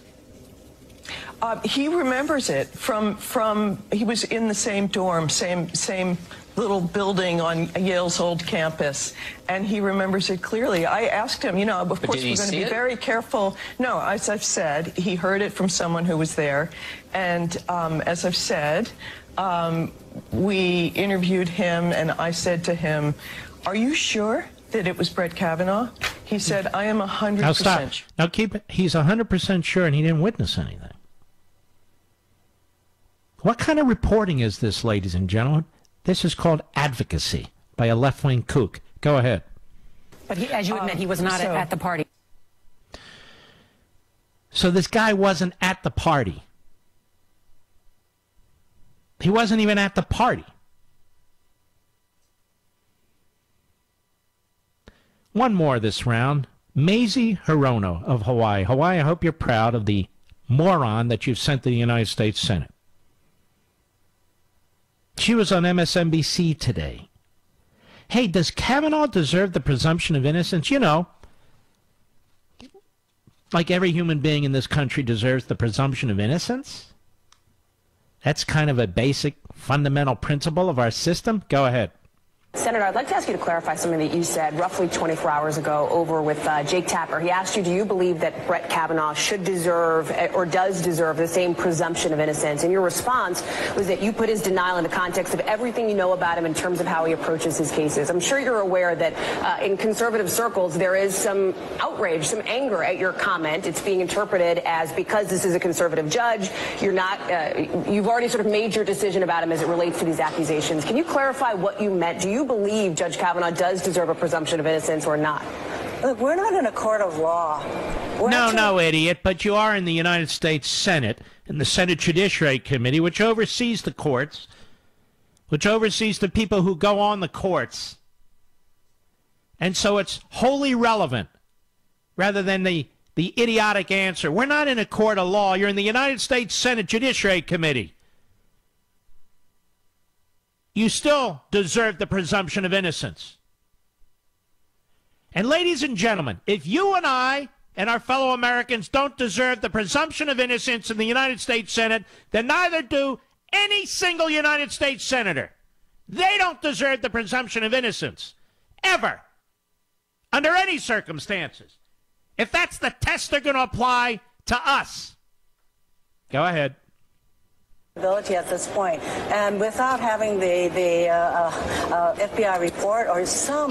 shut up with the FBI report. All of you clowns repeating is, we need an FBI report. They want to release thousands of convicted criminals because they say the system is unfair.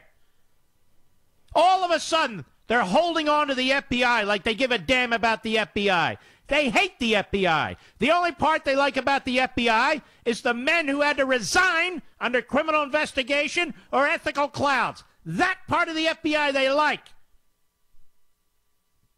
They don't like the FBI. They hate law enforcement.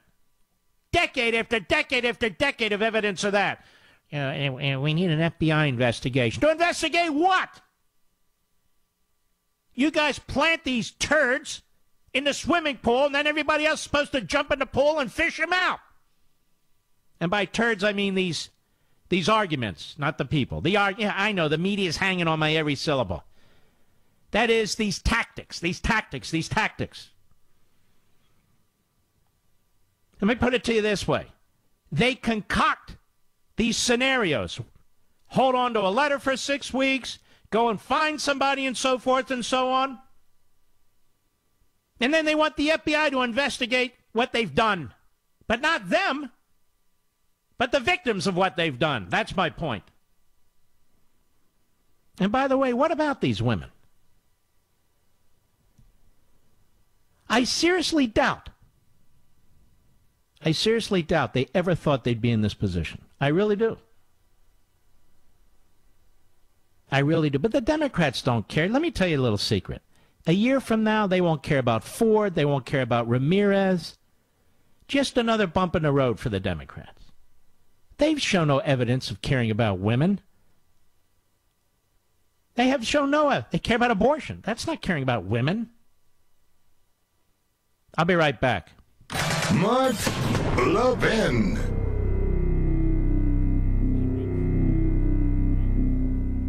So here it is Monday. This hearing's supposed to be Thursday. And you know what the big talk is now in the media? How will these witnesses perform? Will they be persuasive? And Judge Kavanaugh, having done an interview with Martha McCallum on Fox, they're now saying he didn't show enough anger. He didn't pound his fist on the desk. I'm not sure. He's a little understated. So this is what happens. It's a soap opera. Who's more convincing? Excuse me, is this not a hearing for a Supreme Court judge? No, who's more convincing? Who's more believable? It's not a court of law, you know. The accuser doesn't have any due process rights, doesn't have any rights at all, other than to resign and to submit to an FBI investigation. And, of course, if he doesn't submit willingly to an FBI investigation, it's obvious he's guilty. Excuse me? Oh, yes. I'm telling you, that's nuts. The whole damn thing is nuts. They should have forced a vote and been done with it, but they didn't. Very foolish. And you know what's not smart? Job sites that overwhelm you with tons of the wrong resumes. But you know what is smart? ZipRecruiter.com/Levin, Levin. You know, unlike other job sites, ZipRecruiter doesn't wait for candidates to find you. ZipRecruiter goes and finds them for you. It's powerful matching technology, scans thousands of resumes, identifies people with the right skills, education, experience for your job, actively invites them to apply. So you get qualified candidates fast. No more sorting through the wrong resumes. No more waiting for the right candidates to apply. It's no wonder that ZipRecruiter is rated #1 by employers in the U.S. Now, this rating comes from hiring sites on Trustpilot with over 1,000 reviews. Right now, you, my listeners, can try ZipRecruiter for free at this exclusive web address. You might want to jot it down. ZipRecruiter.com/Levin, Levin. That's ZipRecruiter.com/Levin, ZipRecruiter.com/Levin. ZipRecruiter, the smartest way to hire. Let's go to Tom, St. Louis, Missouri, XM Satellite. Go. Yeah, I think you're seeing the big picture. I think this is a complete effort to not only defeat Kavanaugh, but to silence all of us. And it's eerily reminiscent of, and I'm going to get a little bit specific, with Romania. And I think that in 1992, we elected Nicolae and Elena Ceausescu, and we are seeing them come to fruition. And the point is here, and I agree with you in this respect, the point is here, because I said it earlier, that what the Democrats are doing with the media help here, by the way, is they're saying anybody who doesn't toe the line, I mean, we'll tolerate a few judges and justices here and there, but anyone who doesn't toe the line, you want to come up here, you want to be confirmed, you want to serve on the United States Supreme Court, don't bother. Unless you're prepared to be destroyed. Don't bother. That's the big picture. All right, Tom, thank you for your call, my friend. By the way, next hour, we're going to discuss briefly this Rosenstein stuff. Have you ever seen worse reporting in a 90 to 120-minute period? Yeah, we have it on good authority that Rod Rosenstein has verbally resigned. He's going over to the White House to meet with Chief of Staff Kelly to get his walking papers. Wait a minute. More breaking news. It's not clear yet if he's verbally resigned. Matter of fact, we just heard that our contact says he is not resigned. He's going to the White House, and he's going to tell Chief Kelly that if they want to remove him, they have to fire him because he's not going to resign. And then we hear, actually, he's coming to the White House for a meeting, you see. And not only that, he'll be meeting with the president on Thursday. What? We just had 2 hours of great ratings, 2 hours of great reporting, all kinds of gibberish being thrown in every direction. What happened? This is your reporting today. It's pathetic. When we come back, I want to spend a little time talking about, well, a number of issues, including a host on CNN. We'll be right back.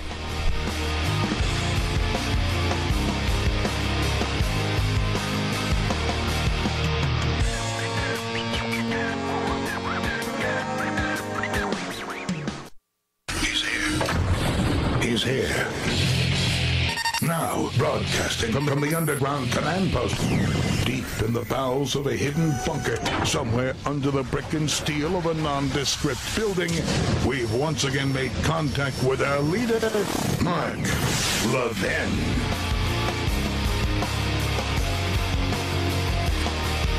Hello, everybody. Mark Levin here. Our number, 877-381-3811, 877-381-3811. We talk about the media a lot on this program.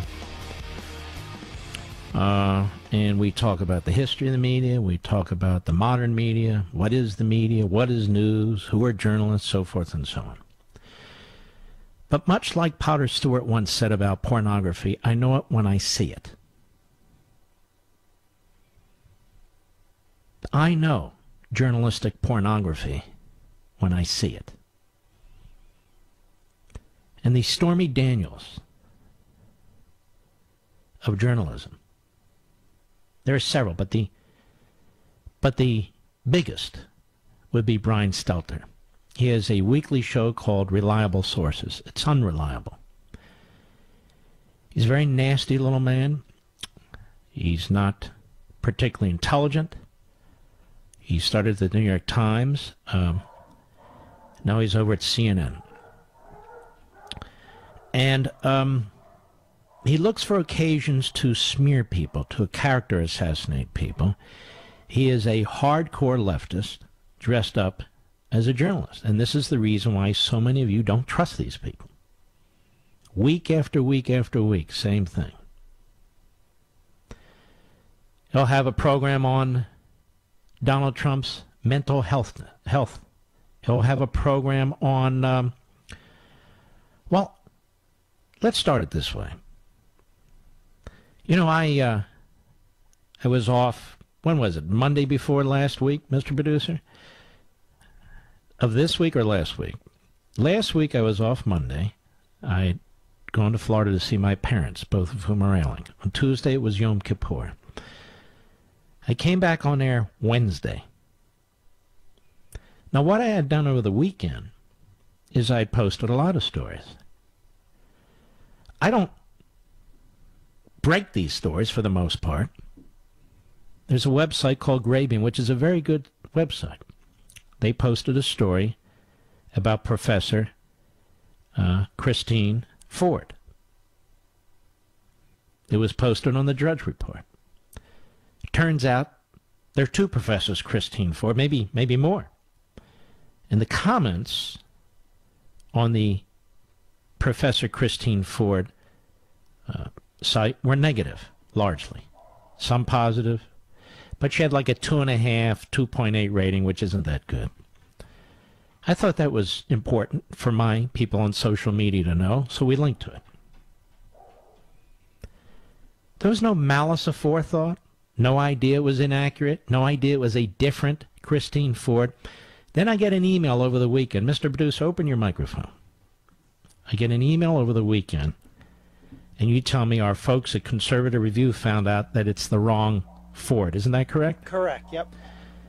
And you told me, when I called you, and exactly what did I tell you to do? Kill it, pull it. Kill it, pull it. Thank you. Now, why? Well, I don't want to intentionally be linking to stories that are inaccurate. Matt Drudge didn't intentionally put that on his site because it was inaccurate. Grabing didn't intentionally put it on its site because it's inaccurate.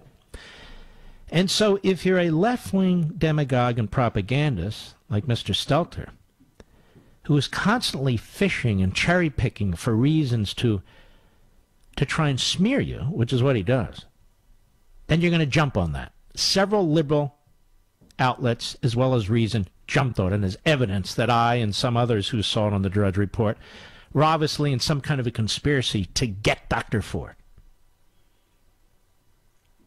And when you listen to his entire broadcast, and I went back and I did, unfortunately, you can see he tells you to judge everything pretty much based on standing in her shoes, not Judge Kavanaugh's shoes. Imagine a journalist telling you to stand in her shoes while this dispute's going on, rather than being a journalist and standing in his own shoes. And he's conveying what it must be like to be her, to be in a hotel room, holed up, trying to figure out what to do, a private person now going public. At no time did he say stand in Kavanaugh's shoes. Married for a long time to his wife, his 2 little daughters, his mother, the judge. At no time. So his compassion goes one way. And so being an advocate, not a journalist, being a propagandist, this is what he does. So he found what I did to be absolutely outrageous as evidence of animus on my part. Now, I was out that Monday and was out that Tuesday. So on Wednesday when I came back, last Wednesday, September 19th, here's exactly what I said on the air. Cut 1, go. I posted a link to a story on Drudge about this Professor Ford and the student reviews, which were highly negative. And then we're told by our friend over Jennifer Jen at CR, Conservative Review, lets Rich, my producer, know that actually that's a different professor. I said, okay, well, just take it down. Every idiot website and some idiot newspapers found that to be a profound event and have reported it. Reported what?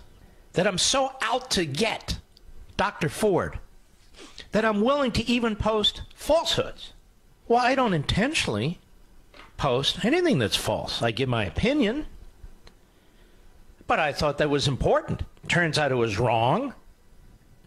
And we removed it. But you didn't apologize. Well, what's to apologize for? Well, it wasn't correct. And we removed it. Meanwhile, I have to sit here day in and day out and listen to these idiots on these websites, read them, or these newspapers or these broadcasts lying through their teeth about 1,000 different things. Mouthpieces for the left. The Business Insider. Go ahead and look who runs the Business Insider. Look who the primary owner is. Look at his background, the Business Insider. They're very upset. Our folks at Reason, a site that I like, run by libertarians, this got them all worked up. They were very excited about this. It's stupid. And, of course, every left-wing kook operation. Think Progress and so forth. But they're all pretty similar, aren't they? So that's my great offense, Mr. Producer. So what happens?